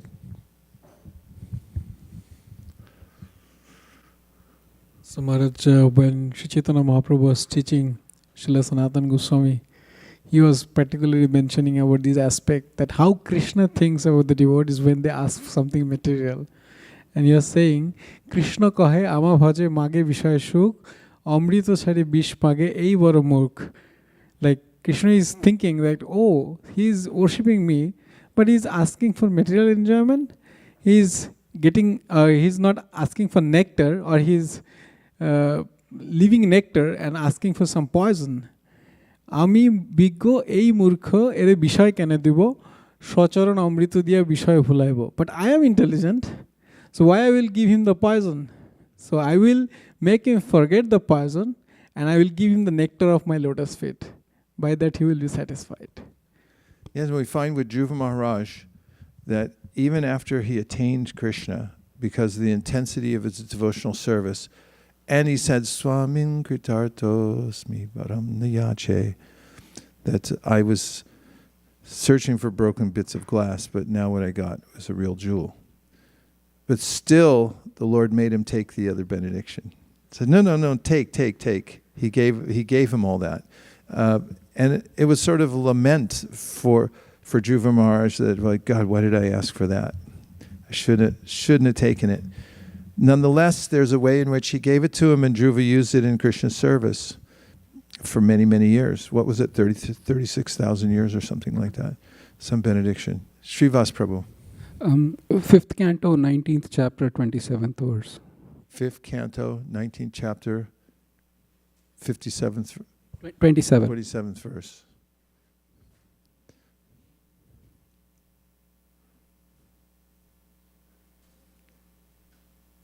Hare Krishna. Oh, this is it. Go ahead and say it, Srivas Prabhu. Satyam dishatyartitamartito nrinam naivarthado yad punararthita yataha swayam vidate bhajatam anichchatam ichchapidanam nijapada pallavam. Translation, please.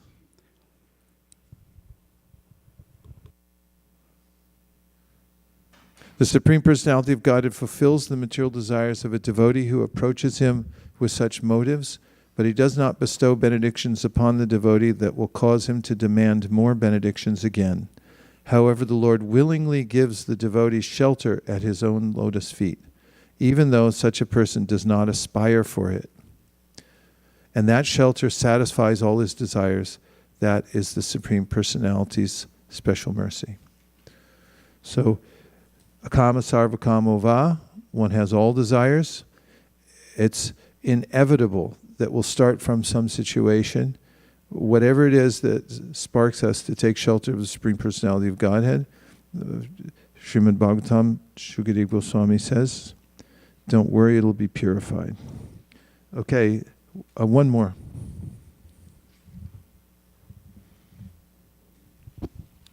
I like the point where it said that devotional service is about making the impossible possible. I was actually reflecting on your own example, like when you set up goals every year, it sounds so impossible, and how it becomes possible just by the devotional We're service. praying right now, actually. And to be honest, we're constantly running scared because we it always seems impossible, and Krishna always fills it. So living kind of on the edge is, I don't know, it's kind of fun lifestyle in a way. And it's not good for sleep, but my godbrother, the exalted Mahatma Prabhu, he always likes to say, we have fun showing that the impossible is possible. He said this is the fun of the Krishna conscious movement, making the impossible possible. Yeah. Okay, so who do the two personalities we have so far? And what epitomizes her mood? Yeah, disgust. I've had enough. I've had it. That's it. No more. No mas. And the second one? And his mood is? I'll show them. Okay, yes, one more point. I was just going to reflect on what Mataji said. I was dressing the deities and I was going on praying to Mahaprabhu, touching his lotus feet that make this happen, make this happen. I don't know how I'm going to get so many enrollments in the next few weeks. I don't know how we're going to achieve the goal. So that was one point that I was just thinking about. It's scary. Damodar Vamsidhari will go, no problem, you can do it. That's his mantra. I also wanted to yes, ask please. For Devahuti, she's saying that she's disgusted once in Bhagavatam, and then she takes over, listens to Kapil Dev, and perfects her life. For living entities like me who get frustrated, disgusted every day about the senses, what is it that it could be a few weeks going fine, and then you say that, oh my gosh, whatever you worked on, you're like down the drain again. Again, you have to get up and work hard. Any tips on how to slowly get rid of this waxing and waning? Prabhupada says that in Chaturmasya, which is upon us now, heavy austerities we're performing by not eating spinach. But people do, traditionally in Vedic culture, they would perform severe austerities during the Chaturmasya period. In fact, even in early ISKCON, and maybe even today in some places in the world, people take these heavy austerities. One of them is, just for a little levity here, that you only eat havishan, which is some mung and rice boiled together, no spice, no salt. Yum, yum. Vapi smaran bhavam. So, but that's not all. You clean a place on the floor. I'm not talking about a plate on the floor. On the floor, you clean a place. You put the havishan on the ground. And then you eat with your hands behind your back. You get on your knees and you go down to eat the food just right off the floor with you. And as much as you can eat, and it's only once a day, with your hands behind your back. Once you come up for air, you come back up, that's it. That's all you get for the day. That's one of the austerities for Chaturmasya. Fun for the whole family. Great new diet idea. I remember my godbrother, who used to love to eat, but he'd follow Chaturmasya. I was usually gone during that time because I'd go away to India for a little while and then I'd come back. And when I left, he was robust, and whenever I'd come back after that period, he looked like Gandhi.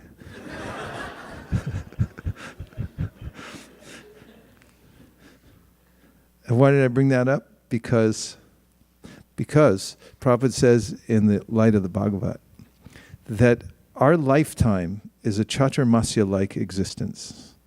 Now, how does it compare? Because after performing these austerities, these Chaturmasya austerities. Why Chaturmasya? It's during the 4 months of a rainy season. You can't go out anyway.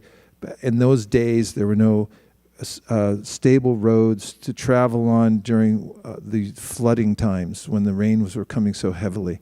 Therefore, students and ascetics, they would stay in. They stay in a shelter and they just perform austerities.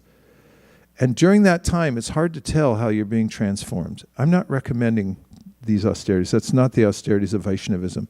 But if you stay in one place and you practice very intensely, after a while you just take it as normal.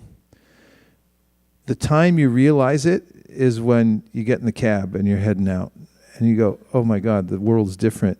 It didn't change, I changed. I'm reformed. I'm a different person now because I took this. And in our lifetime, Prabhupada says, we're in a Chaturmasya-like existence. If you're following 4 regulative principles and chanting 16 rounds, you're doing heavy austerities, actually. Once when some disciples were asking Prabhupada on an initiation day, they said, do we have to fast today? And Prabhupada said, you're already fasting. You don't eat meat, fish, or eggs. For the rest of the world, that's fasting, because that's what everybody else eats and lives for, in fact. So you don't know it. You can't see it. But then Prabhupada says, when you leave this body, that's when you'll see it all. And as long as we're in a physical body, we're going to have problems. And there are going to be some anxieties and so forth. Especially if you take responsibility for something. But when you leave the body, even moving up to that point, when you look back and you realize, oh, guess what? I kind of just used my whole lifetime for Krishna consciousness, which is what you're going to see, because that's all you've ever done. And then, you know, when you leave the body, then you'll realize this bodily existence, you know, I just used the body just fully for Krishna service, and there were a lot of troubles involved, but yeah, I did the right thing. You got a good life. Better than good, a great life.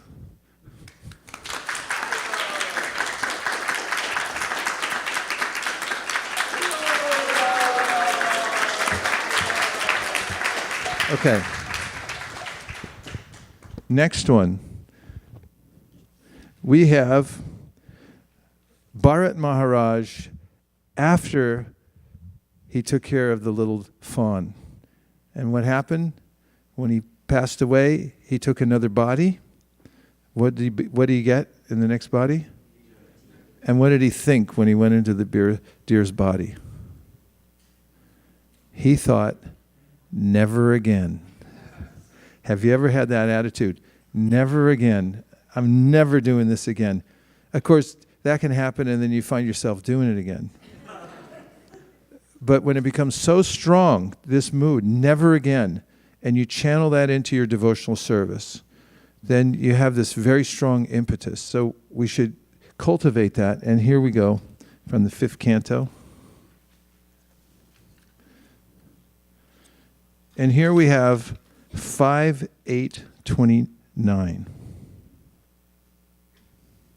5, 8, 28, and 29. Here, Bharat Maharaj, after being the undisputed emperor of the world, having everything, and then having the glory of walking away from it all. I mean, what could be better than that? And then blowing it on a little deer. After I joined the Krishna Conscious Movement, just a little anecdote, I felt like a great hero walking away from the material world, joining Krishna Conscious Movement. Ha ha ha, beat the system, I'm out of here. I made it inside the ashram. And then they told me, you're way too skinny, you got to eat. So I took it seriously. And at the Sunday program, they always had freezing cold sweet rice, which is like heavenly nectar. And I have to admit that after, I think, my 3rd week there, I drank so much sweet rice that I went next door to the garage that was attached to the temple, and I leaned against the wall, and the thought came through my head. Headlines in the Lafayette newspaper. Kid renounces the world and dies of overeating. And I did think, never again will I drink 20 cups of sweet rice after the Sunday feast.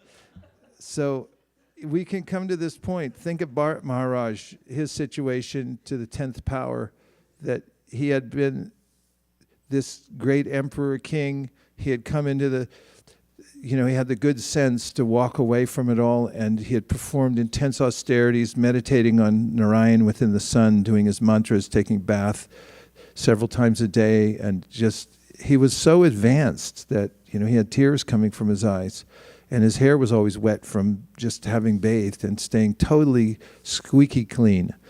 And then all of a sudden, in such a way that it's such a trivial matter, actually, ultimately.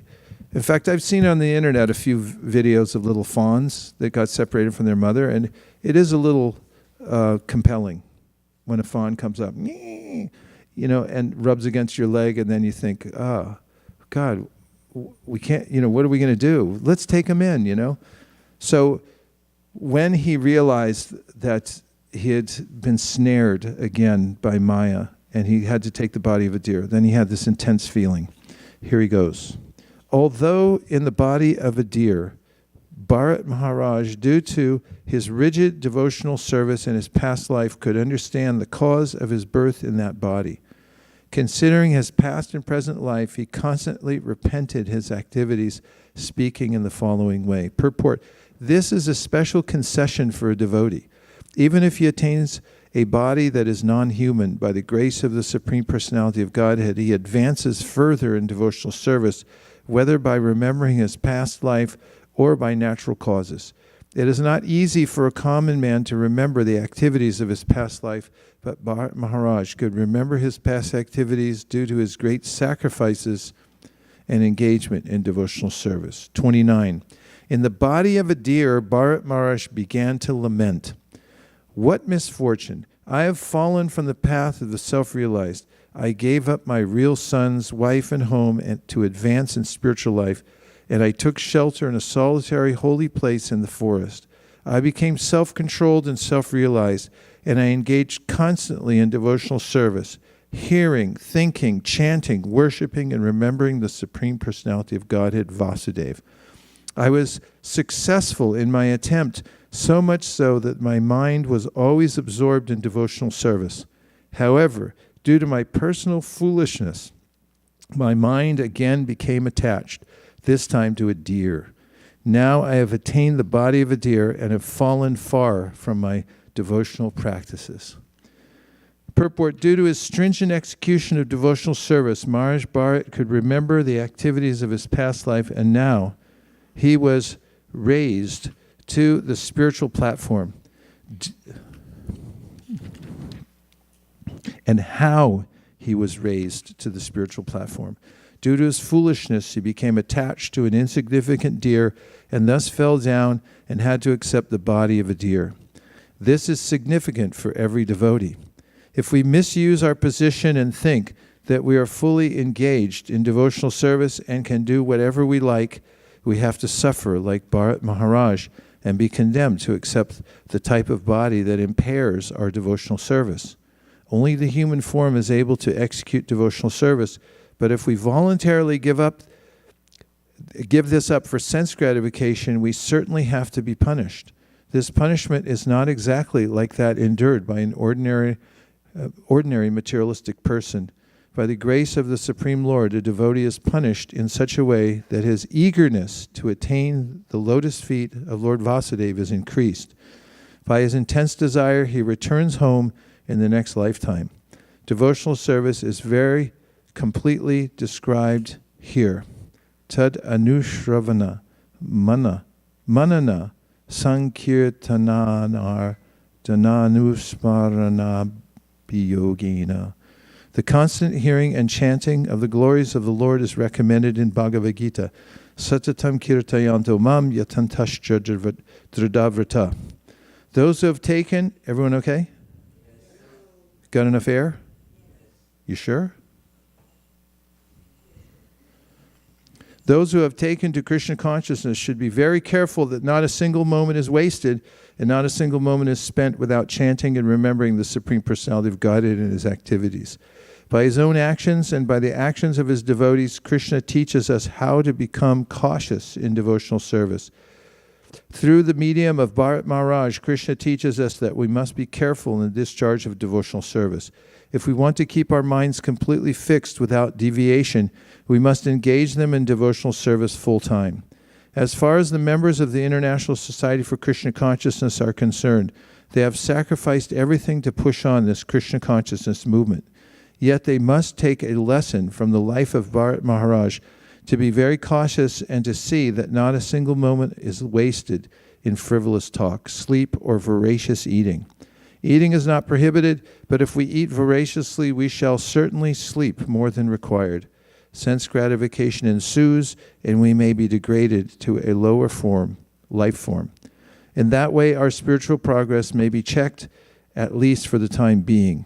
The best course is to take the advice of Srila Rupa Goswami, Avyarta Kalatvam.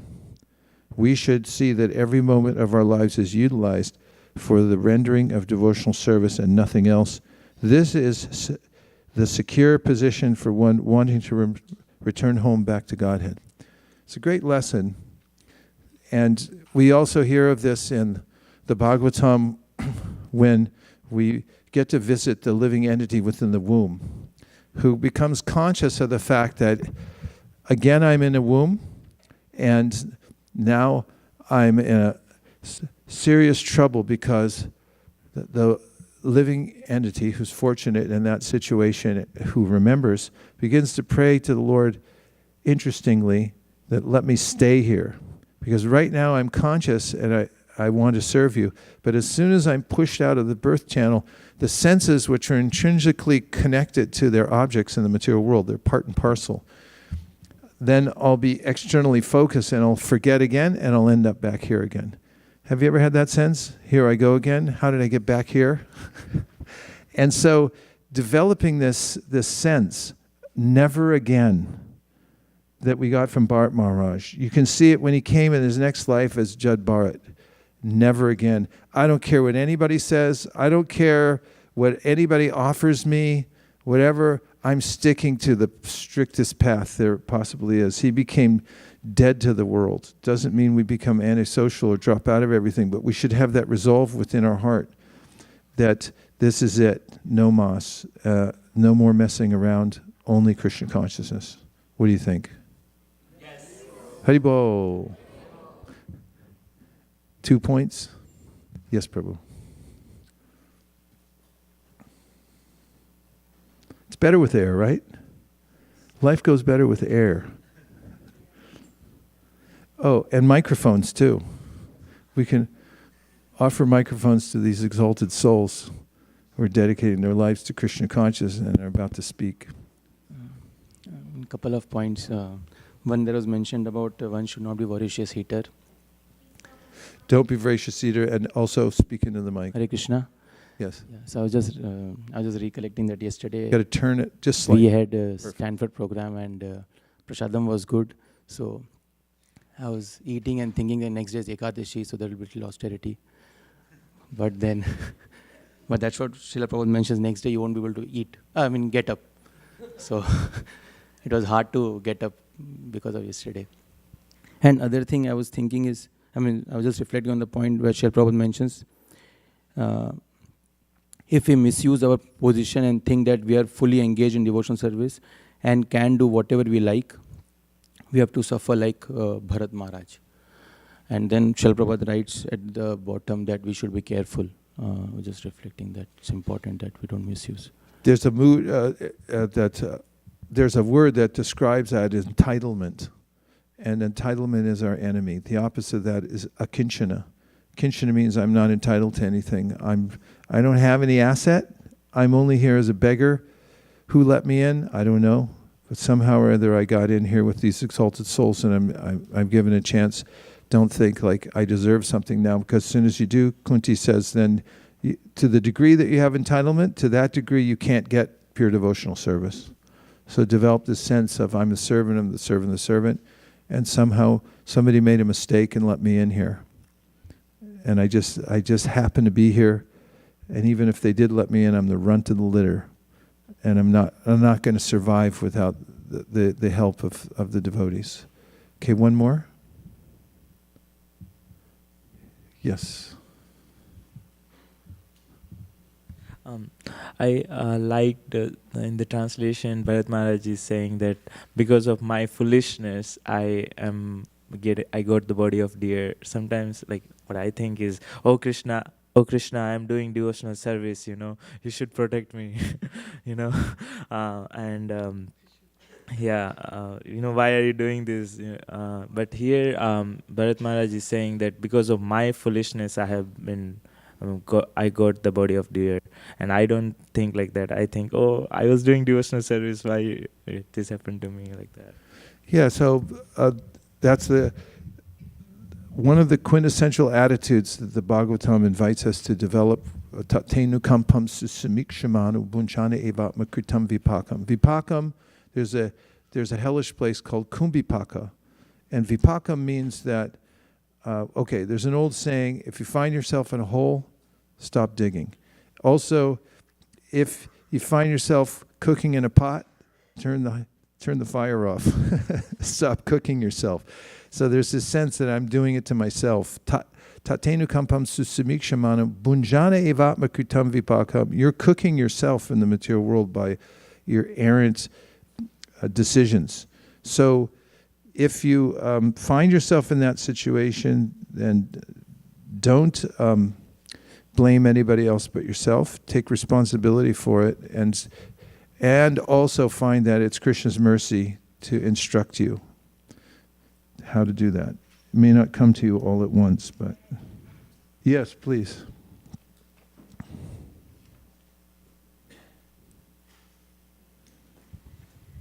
To me, what struck me is that it says never again, but then my mind said, okay, then what's again, So I was just thinking, and it dawned me in this purport that what is again? So it's like utilizing the moment in a positive way, or utilizing in chanting something. I don't want to do it, but what I would do it, and securing the position in myself into doing it, what is going to be actually more beneficial for my own progress.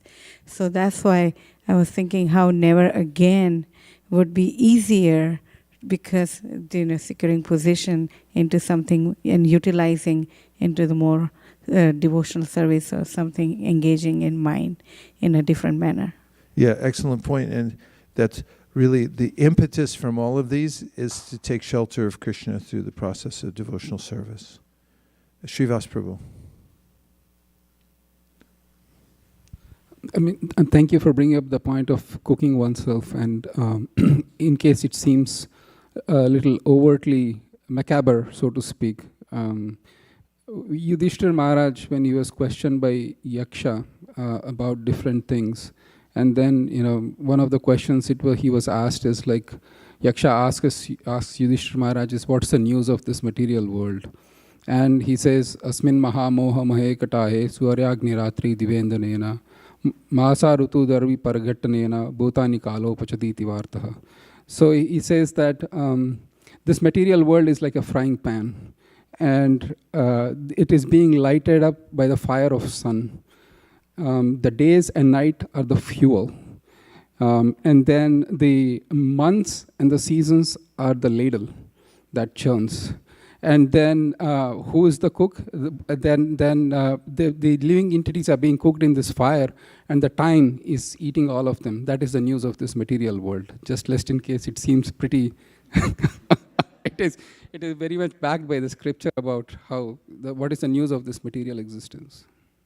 Yeah, it may have been hard to see a few years ago, but now it's a little clearer. If you look at a map, a weather map of the United States, it looks like a little frying pan. It's just red and everyone's like, ah! Almost like the copper planet. What a profound verse. Thank you for entering that into the discussion. Okay, so we have so far sick and tired. I'm sick and tired. I'm not doing this anymore. The next one is I'll show them. Next one is never again. And Prahlad Maharaj, in his prayers in the 7th canto, 9th chapter, his motivation is very instructive. It's that I'm doing this to please my guru. So oftentimes we think like, oh, I can't do this. But if I think of it as service, I say, okay, I can't do it, but if I'm doing it for someone else, I can do it. And if I have this, if I'm lucky enough to have this relationship that, yes, I want to please my guru, it's such a compelling mood that, okay, I'm fallen, I can't do anything, but I can rise to the occasion to please my guru because I love my guru. So this is Prahlad's mood and his motivation. And here's the verse that epitomizes it. 7:9:28.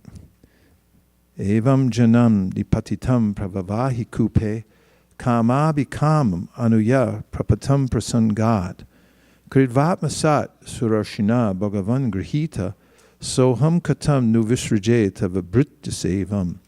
My dear Lord, O Supreme Personality of Godhead, because of my association with material desires, one after another, I was gradually falling into a blind well full of snakes, following the general populace. But your servant, Narada Muni, kindly accepted me as his disciple and instructed me how to achieve this transcendental position. Therefore, my first duty is to serve him. How could I leave his service? Purport, as will be seen in later verses, even though Prahlad Maharaj was directly offered all the benedictions he might have desired, he refused to accept such offerings from the Supreme Personality of Godhead. On the contrary, he asked the Lord to engage him in the service of his servant, Narada Muni. This is the symptom of a pure devotee. One should serve the spiritual master first. It is not that one should bypass the spiritual master and desire to serve the Supreme Lord. This is not the principle for a Vaishnav. Narottam Das Thakur says, Tandere charana sebi bhakta sanivas janame hoye abhilash. One should not be anxious to offer direct service to the Lord. Sri Chaitanya Mahaprabhu advised that one become a servant of the servant of the servant of the Lord. Gopi Bhartu Padakamalayur Das Anudasaha. This is the process for approaching the Supreme Lord. The first service should be rendered to the spiritual master so that by his mercy one can approach the Supreme Personality of Godhead to render service. While teaching Rupa Goswami, Sri Chaitanya Mahaprabhu said, Guru Krishna Prasadi Bhai Bhakti Lata Bij. One can achieve the seed of devotional service by the mercy of the Guru, the spiritual master, and then by the mercy of Krishna. This is the secret of success. First, one should try to please the spiritual master, and then one should attempt to please the Supreme Personality of Godhead. Vishwanath Chakravarti Thakur also says, Yasya prasadad, bhagavat prasado. One should not attempt to please the Supreme Personality of Godhead by concoction. One must first be prepared to serve the spiritual master, and when one is qualified, he is automatically offered the platform of direct service to the Lord. Therefore, Prahlad Maharaj proposed that he engage in the service of Narada Muni. He never proposed that he engage directly in the service of the Lord. This is the right conclusion. Therefore, he says, Soham katam nuvisrajeta vabhritya sevam. How can I give up the service of my spiritual master, who has favored me in such a way that I am now able to see you face to face? Prahlad Maharaj prayed to the Lord that he might continue to engage in the service of his spiritual master, Narada Muni. So this is the perfect alignment for one attempting to advance in devotional service, is to have this sense of love for the spiritual master and to want to serve. And this, I'm repeating what I just said, is extremely compelling, because even though I may not do it for myself, I may do it for love of my Guru and appreciation and gratitude. Does anybody want to make a point or ask a question? Yes, Prabhu. 1, 2. Hare Krishna, Maharaj. Thank you for all the amazing examples. Maharaj, one question I had was, how do we as practicing sadhakas develop detachment, or rather a sense of disgust toward the idea of trying to enjoy separately from Krishna in ungrateful ways? How do you develop a sense for it? A sense of detachment or disgust toward the idea of enjoying separately and ungratefully from Krishna. Much of our disposition is born of our own natures. Krishna describes in the 11th canto of the Srimad-Bhagavatam about how people have different natures.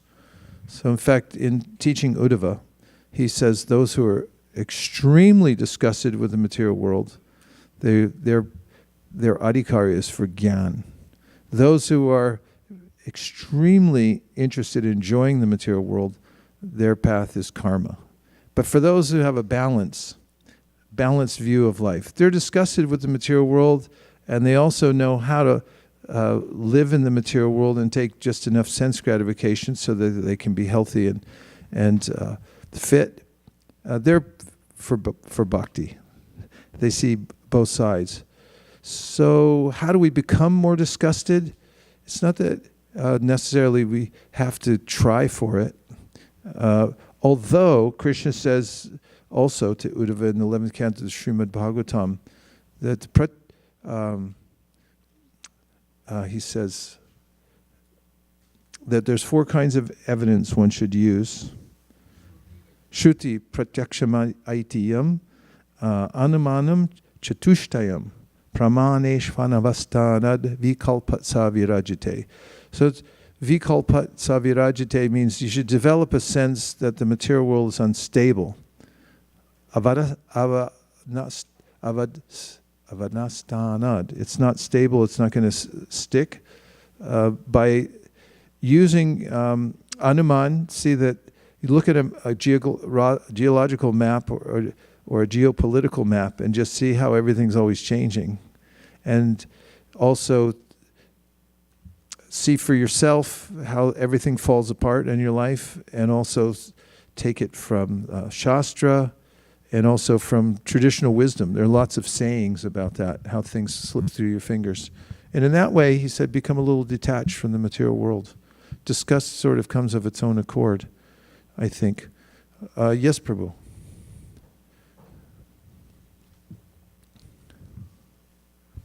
Hare Krishna, Maharaj.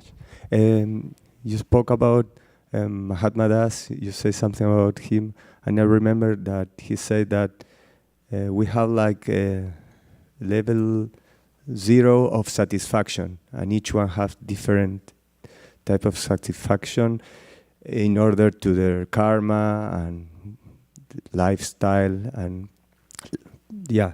so to practice Krishna consciousness, we must be at least in that level, and for each one is different. Like, for example, one people need like one pair of shoes, and the other one needs like 5 to be in that level.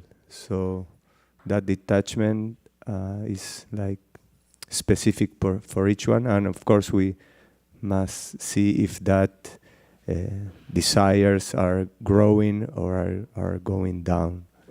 So. Yeah, we should be self-examining. And one of the times that's specifically mentioned in the Shastra for doing that is when you chant Japa.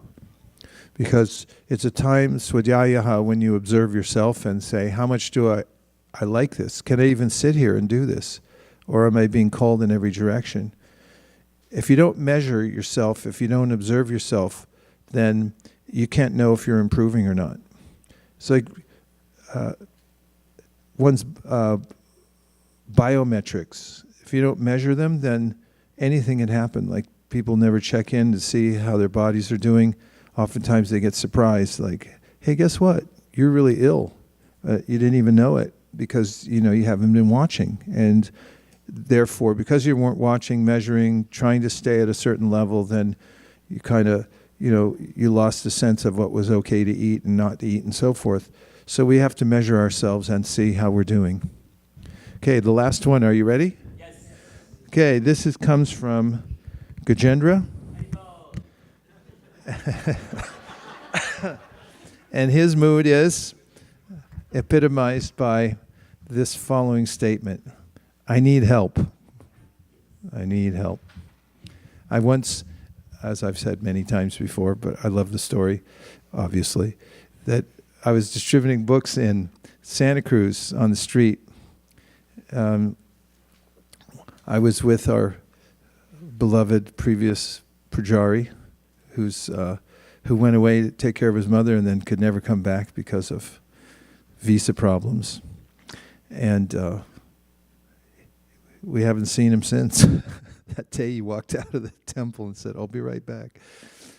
And we were there on the street, and he distributed a book to this young woman who had 2 kids, and then he taught her the mantra. And she said, what does it mean? So I leaned over to see what he was going to say, and he just said 3 words. I need help. I thought that's a nice way to think of it. So Gajendra is epitomized by the following verse from the Srimad-Bhagavatam, where in his prayers of surrender to the Supreme Personality of Godhead at 8:3:20 through 21, he says, unalloyed devotees who have no desire other than to serve the Lord worship him in full surrender and always hear and chant about his activities, which are most wonderful and auspicious. Thus they always merge in an ocean of transcendental bliss. Such devotees never ask the Lord for any benedictions. I, however, am in danger. Thus I pray to that Supreme Personality of Godhead who is eternally existing, who is invisible, who is the Lord of all great personalities, such as Brahma, and who is available only by transcendental bhakti yoga. Being extremely subtle, he is beyond the reach of my senses and transcendental to all external realization. He is unlimited. He is the original cause, and he is completely full in everything. I offer my obeisances unto him. Prabhupada says, Anyabhilashita shunyam jnana karmanyanavritam anakulyena krishnanu shilanam bhaktirutama.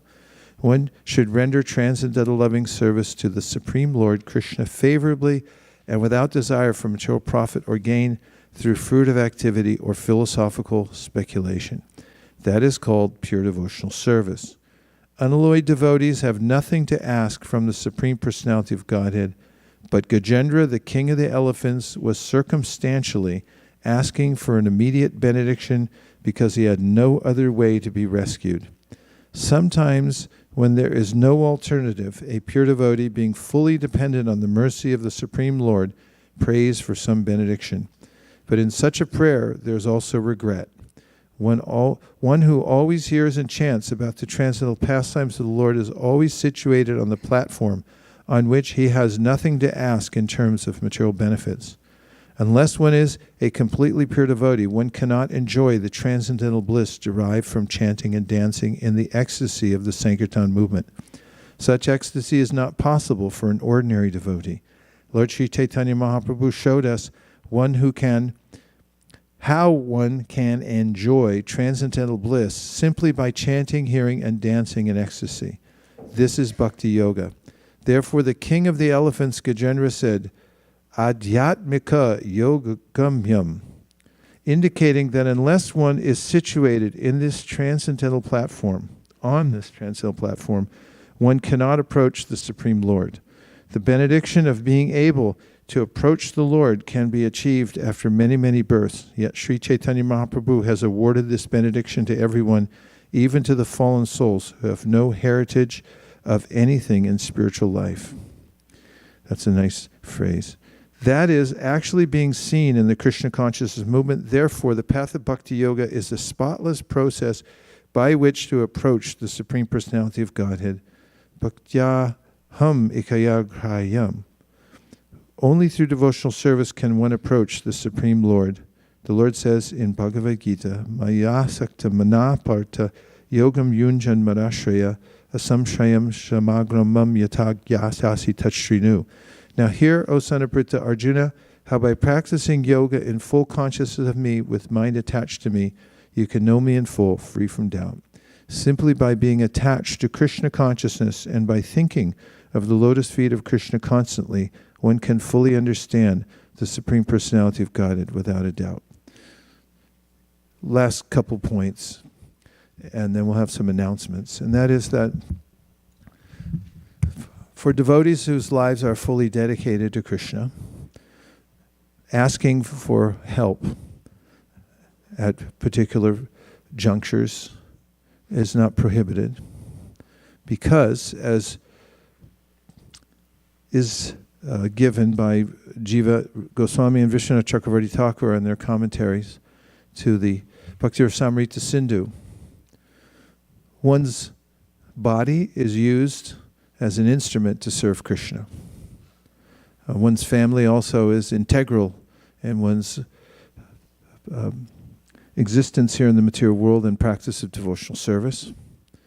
And other accoutrements that we may have and use in the service of the Lord are part of our practice.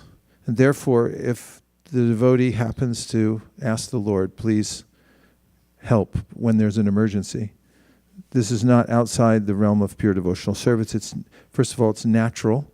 And second of all, it is because a person's fully utilizing everything, not an inordinate request. In other words, one's not asking for oneself, but is asking for the sake of maintaining one's practice of devotional service. However, we should be careful to note that when Krishna takes away certain unwanted things, we should also find the lesson in that rather than remaining attached and then, as you were pointing out, saying, Krishna, why me? Why didn't you pick somebody else? Because after all, I am better than everyone else and I didn't deserve this. So Gajendra has this mood we can all relate to. At one point or another in our life, we'll realize that there's a crocodile on our leg. And there's a point at which I might then have the revelation that I can't shake it. There's no way I can get this crocodile off my leg. Did I say alligator and then crocodile? I hope that was okay. And so we should be aware of the fact that we're helpless and also call for help from Krishna. They do it in Vrindavan, but be aware of the fact that Krishna is already aware in helping us. But this is one of the this is an impetus for us to move closer to Krishna, is by realizing that He's the one protecting me, He's the one maintaining me, and therefore, Krishna, what can I do without your help? Om Tat Sat. So just as a summary of the 5 different moods in which we may find some impetus, we may find a mixture of these in our lives. And the first one is, I'm sick and tired of this. I'm not taking it anymore. You have to have a Dave Dibburn moment. And the next one is Dhruv Maharaj, all show them. Never underestimate the power of all show them if you really want to get fired up. And then the next one is never again, Bharat Maharaj. And if we can be aware of the fact that I've said that many times by being awakened by the words of Chaitanya Mahaprabhu through the pen of Bhaktivinoda Thakur, where he says, Jeev Jago, Gaura Chandra Bole. You already said that before.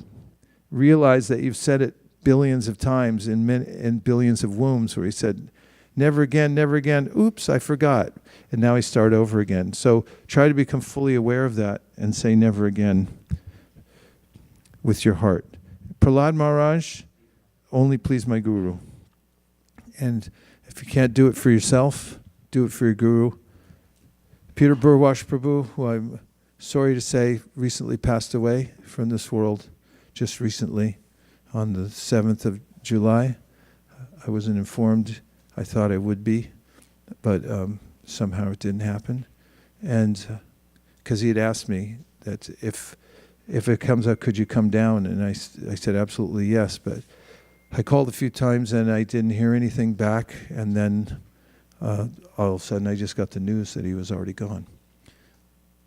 Why did I bring that up? He used to say that he would think, what would I do is driving down the street, he would think, if my spiritual master was sitting next to me in the car, how would I be driving right now?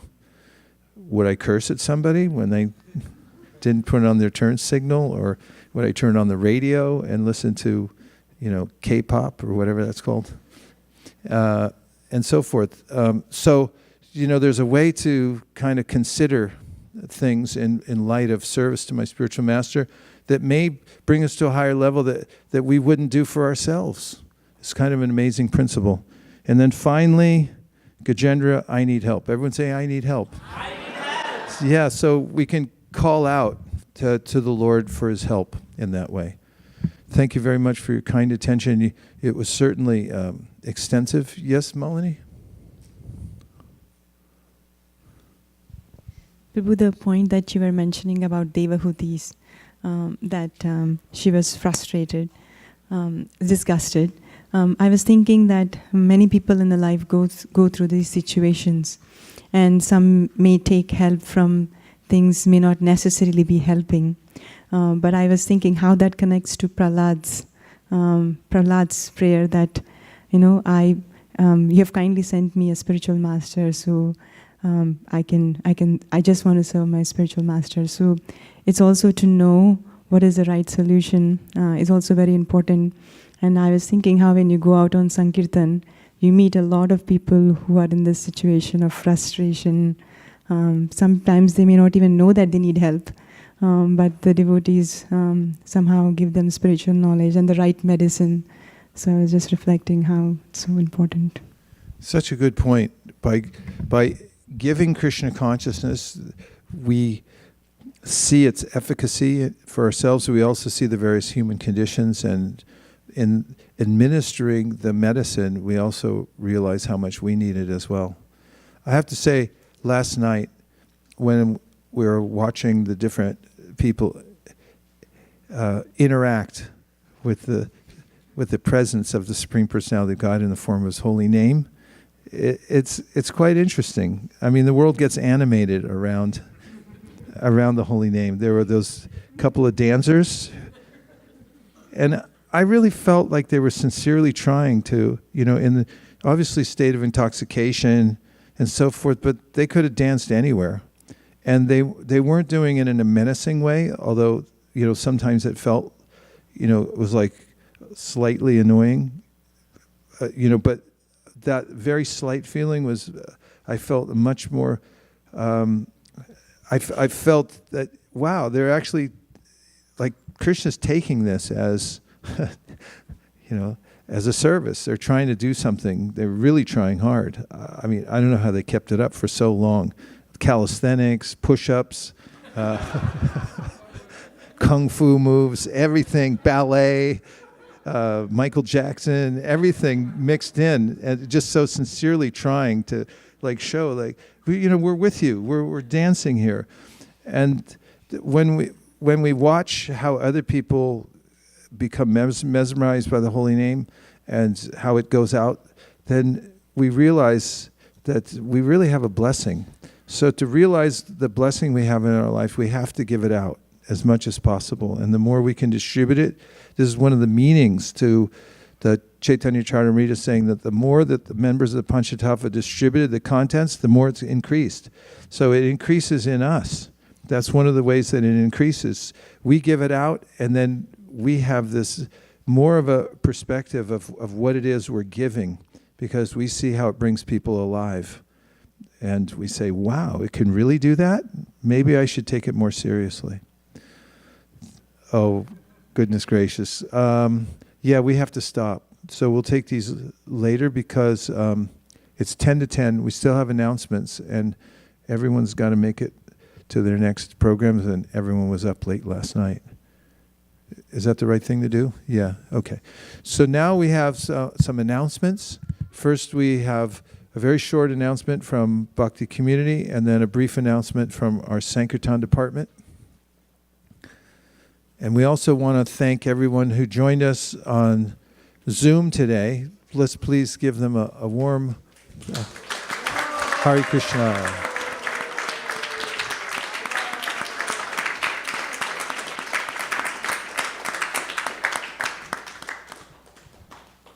And thank you to Shastra.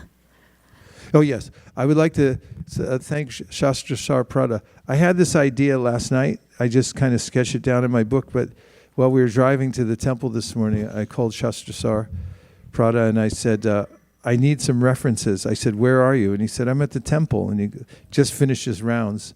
And it was perfect timing, so I felt it was Krishna's arrangement. So I told him what each one of these was aiming at, and he went through and found each verse and marked it. And that's why he sits back there.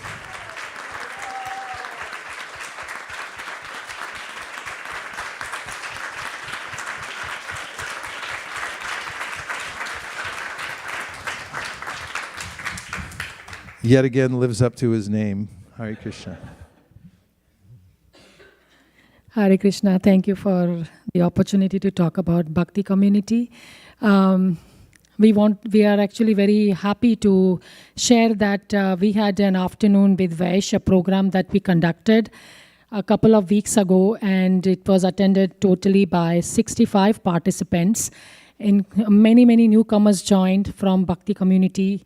Guru Maharaj and Guru Ma were there for the event along with all the volunteers, many of the volunteers of Bhakti community. So I want to thank everyone for that. It was extremely successful, I felt. And then fortunately, we also had Prema Roop Madhav Prabhu and Primrupini Madhavi Mataji for the event. It was just such a nice coincidence and Krishna's mercy that it all happened together.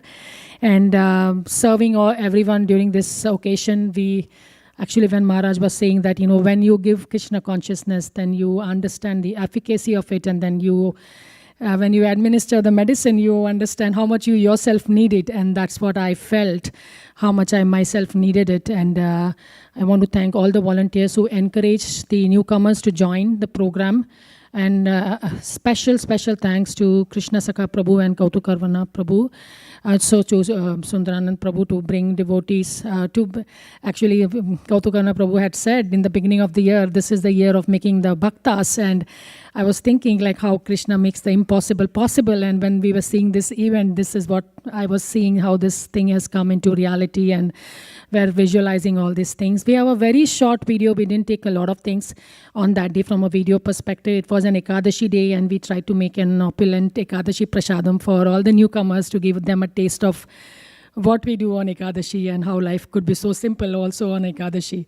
So just a quick video could be just played fast if it's possible. We want to keep it short today. Thank you. Just before the video on, just encouraging everyone, if you find any newcomers, doesn't matter what heritage they belong to, as we read today from the line from Chaitanya Charitamrita, that it doesn't matter. Please, please welcome them to Bhakti community. You join Bhakti community, be their guides, their mentors, to help them take to the journey, and invite everyone to Bhakti community. Hare Krishna, Hare Krishna, Krishna Krishna, Hare Hare, Hare Rama, Hare Rama, Rama Rama, Hare Hare, Hare Krishna, Hare Krishna, Krishna Krishna, Hare Hare, Hare Rama, Hare Rama, Rama Rama, Hare Hare, Krishna Hare Hare, Hare Rama, Hare Rama, Rama Rama, Hare Hare, Hare Krishna, Hare Krishna, Krishna Krishna, Hare Hare, Hare Rama, Hare Rama, Rama Rama, Hare Hare, Hare Krishna, Hare Krishna, Krishna Krishna, Hare Hare, Hare Rama, Hare Rama, Rama Rama, Hare Hare, Hare Krishna, Hare Krishna,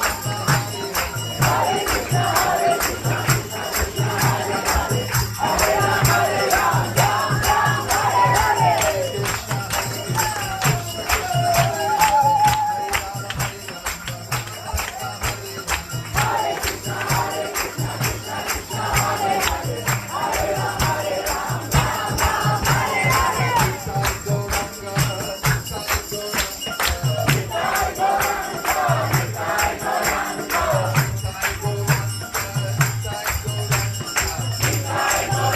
Krishna,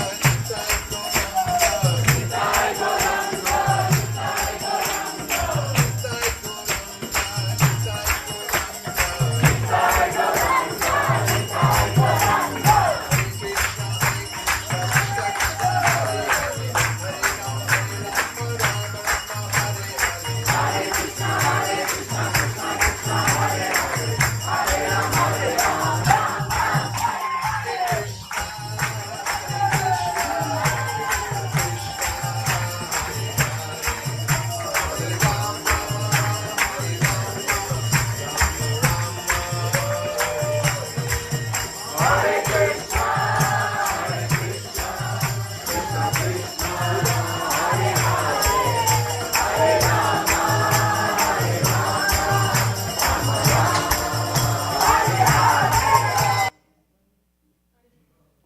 Rama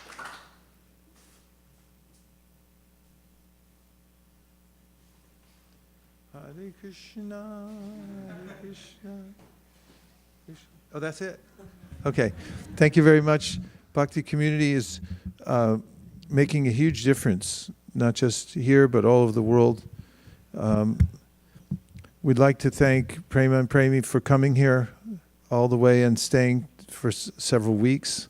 It's been really heartfelt, and watching how those who are working together on whatever continent they're working on to bring new people into Krishna consciousness have this very close bond. And it just is the best of the the Krishna consciousness movement when we see devotees whose services intersect. All of ours do, actually, when we have this common mission of giving mercy and helping other people come up.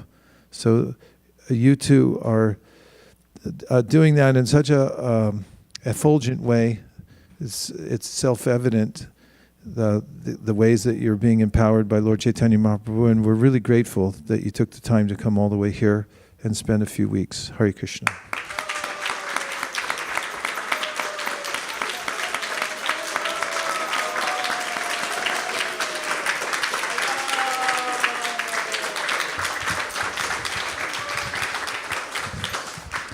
And now we have Malini Devidasi, our co-Sankirtan leader.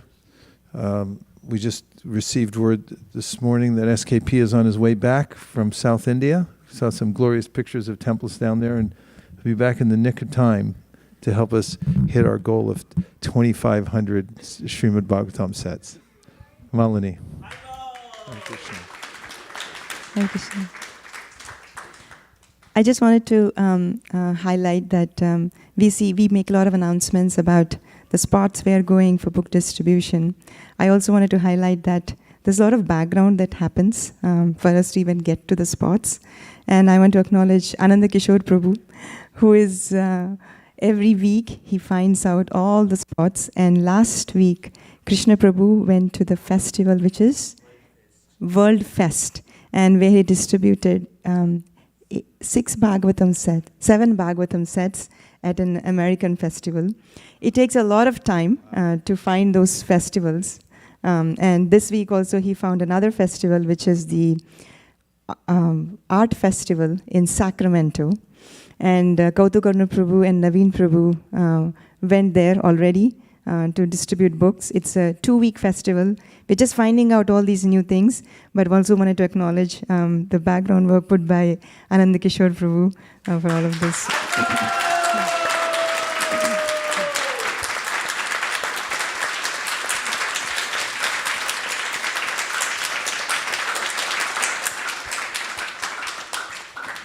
And also speaking about the background work, you see that we have one tiny shed in the back that we use for books and a shared book room here.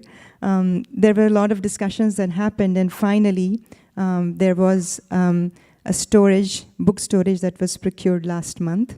And yesterday was our first shipment where the books 6 pallets of books directly went into the storage, directly from the truck to the storage room. So thank you to Venudari Prabhu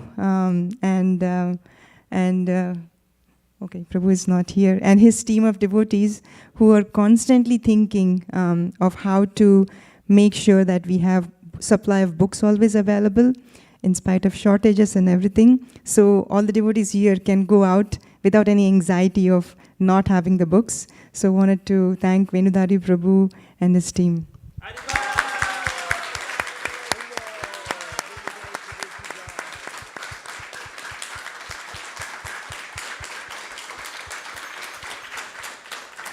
Now we can save on the shipping costs, and we can probably get maybe 12 pallets at a time, not sure. We're going to experiment that. So that was another improvement that was done last week. And today we are continuing to go out door to door, as well as, I'm not sure door to door because it's a summer and a lot of people are out to India on vacations and different things like that. So we were going on stores. And last week, a lot of devotees went to India Cash and Carry in Sunnyvale, in Fremont, and other music festivals were covered. And today, as mentioned, Sacramento, one set of devotees went there. Muir Woods, I know that Kunjari is going to Muir Woods. She's ready for Muir Woods, and some devotees are joining. Oakland festivals, lots of books to African Americans that we want to distribute. Whatever is the location, if you can just join for a few minutes, then that would be good too. There are multiple locations posted on the Weekend Warriors group, so please join, and you will get to participate in Lord Chaitanya's mission is to give the holy name to one and all. Thank you very much. Hare Krishna.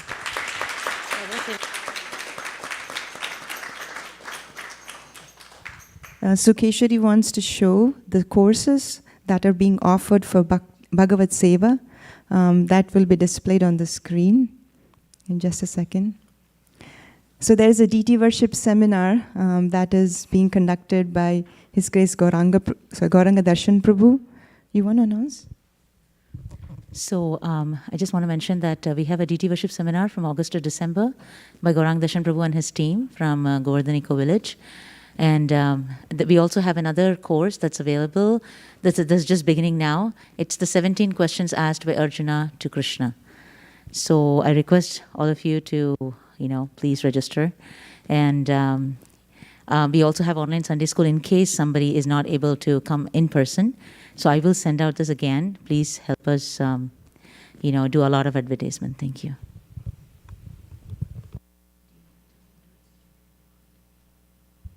Register. Please register. These are important.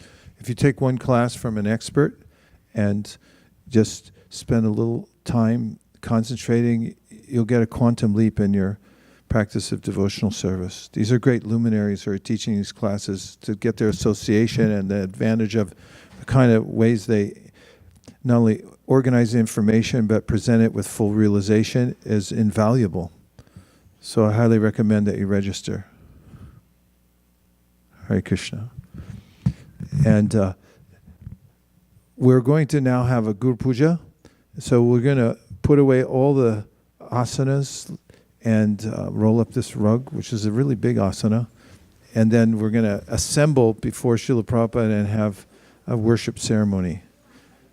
Srila Prabhupada ki jai, vancha kalpadrusha, kripasindame vacha patitanam pavanibhyo vaishnavebhyo namo namaha gopremanande haribho. If somebody liked a nice service, you could put these books back.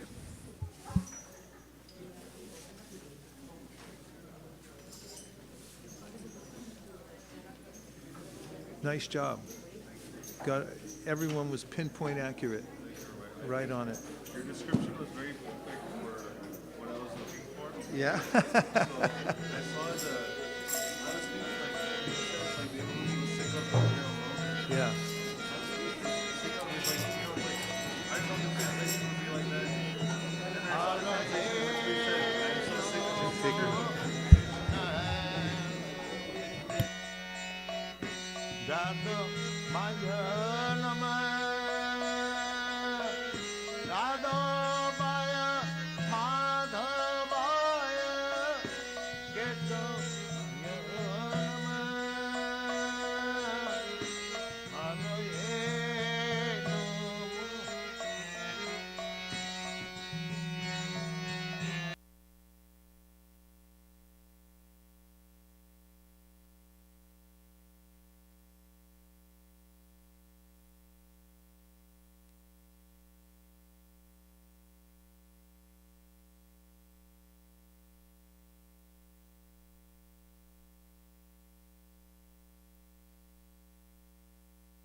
Bengali, is there Bengali in the house? Bengali in the flight? Prabhu? First one. Give us a translation. Where's Bengali?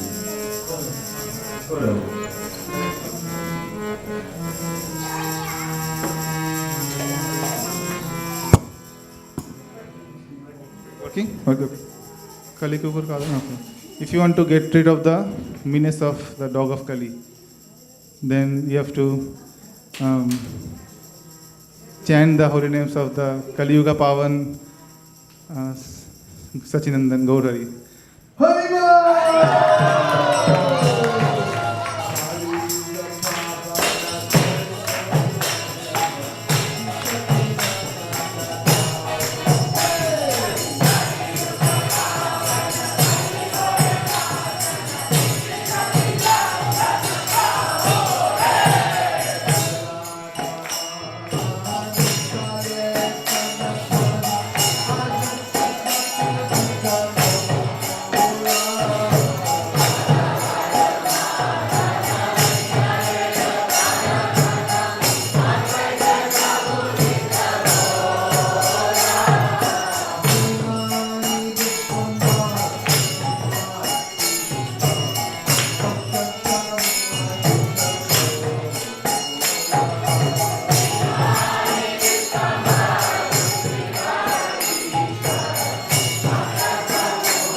Chacha Shlokas Kisum Srimad Shri Bhakti Siddhanta Saraswati Gosai Maharaj Ki Jai Ananta Koti Vaishnava Ki Jai Namacharya Shri Haridas Thakur Ki Jai Praise the Lord Shri Krishna Chaitanya Nityananda Shri Advaita Gadadhar Shivasri Gaurabhakta Ki Jai Shri Shri Radha Krishna Rupa Vinasham Kundara Kundi Gaurang Ki Jai Shri Vrindavan Ki Jai Shri Mayapur Navadip Ki Jai Tulsi Devi Bhakti Devi Ki Jai Devi Kamli Devi Ki Jai Sadhveta Bhakti Vrinda Ki Jai All glories to Samudroti. All glories to Samudroti. All glories to Samudroti.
maybe I open it. Sorry.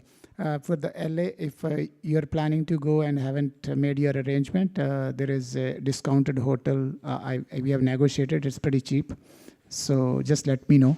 We already have like a one bus full, which is going, and also 20 rooms are already booked. So probably we'll have like a 40 rooms in the same hotel. So please join the party if you want. So just thought to add.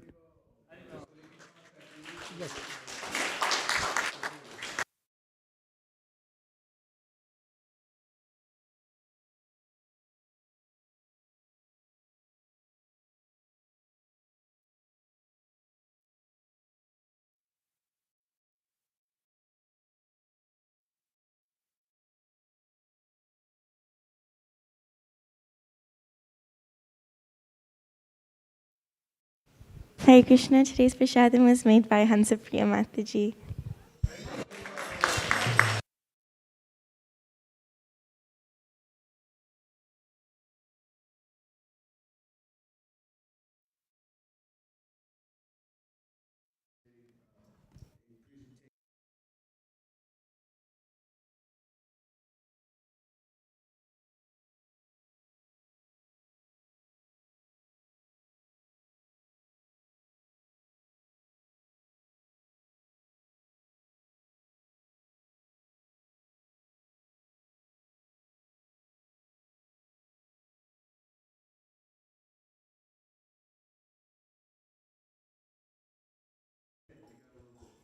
Prabhu, I just want to say that after the prasadam prayers, Sankirtan devotees can meet in that corner for our scrum, weekly scrum.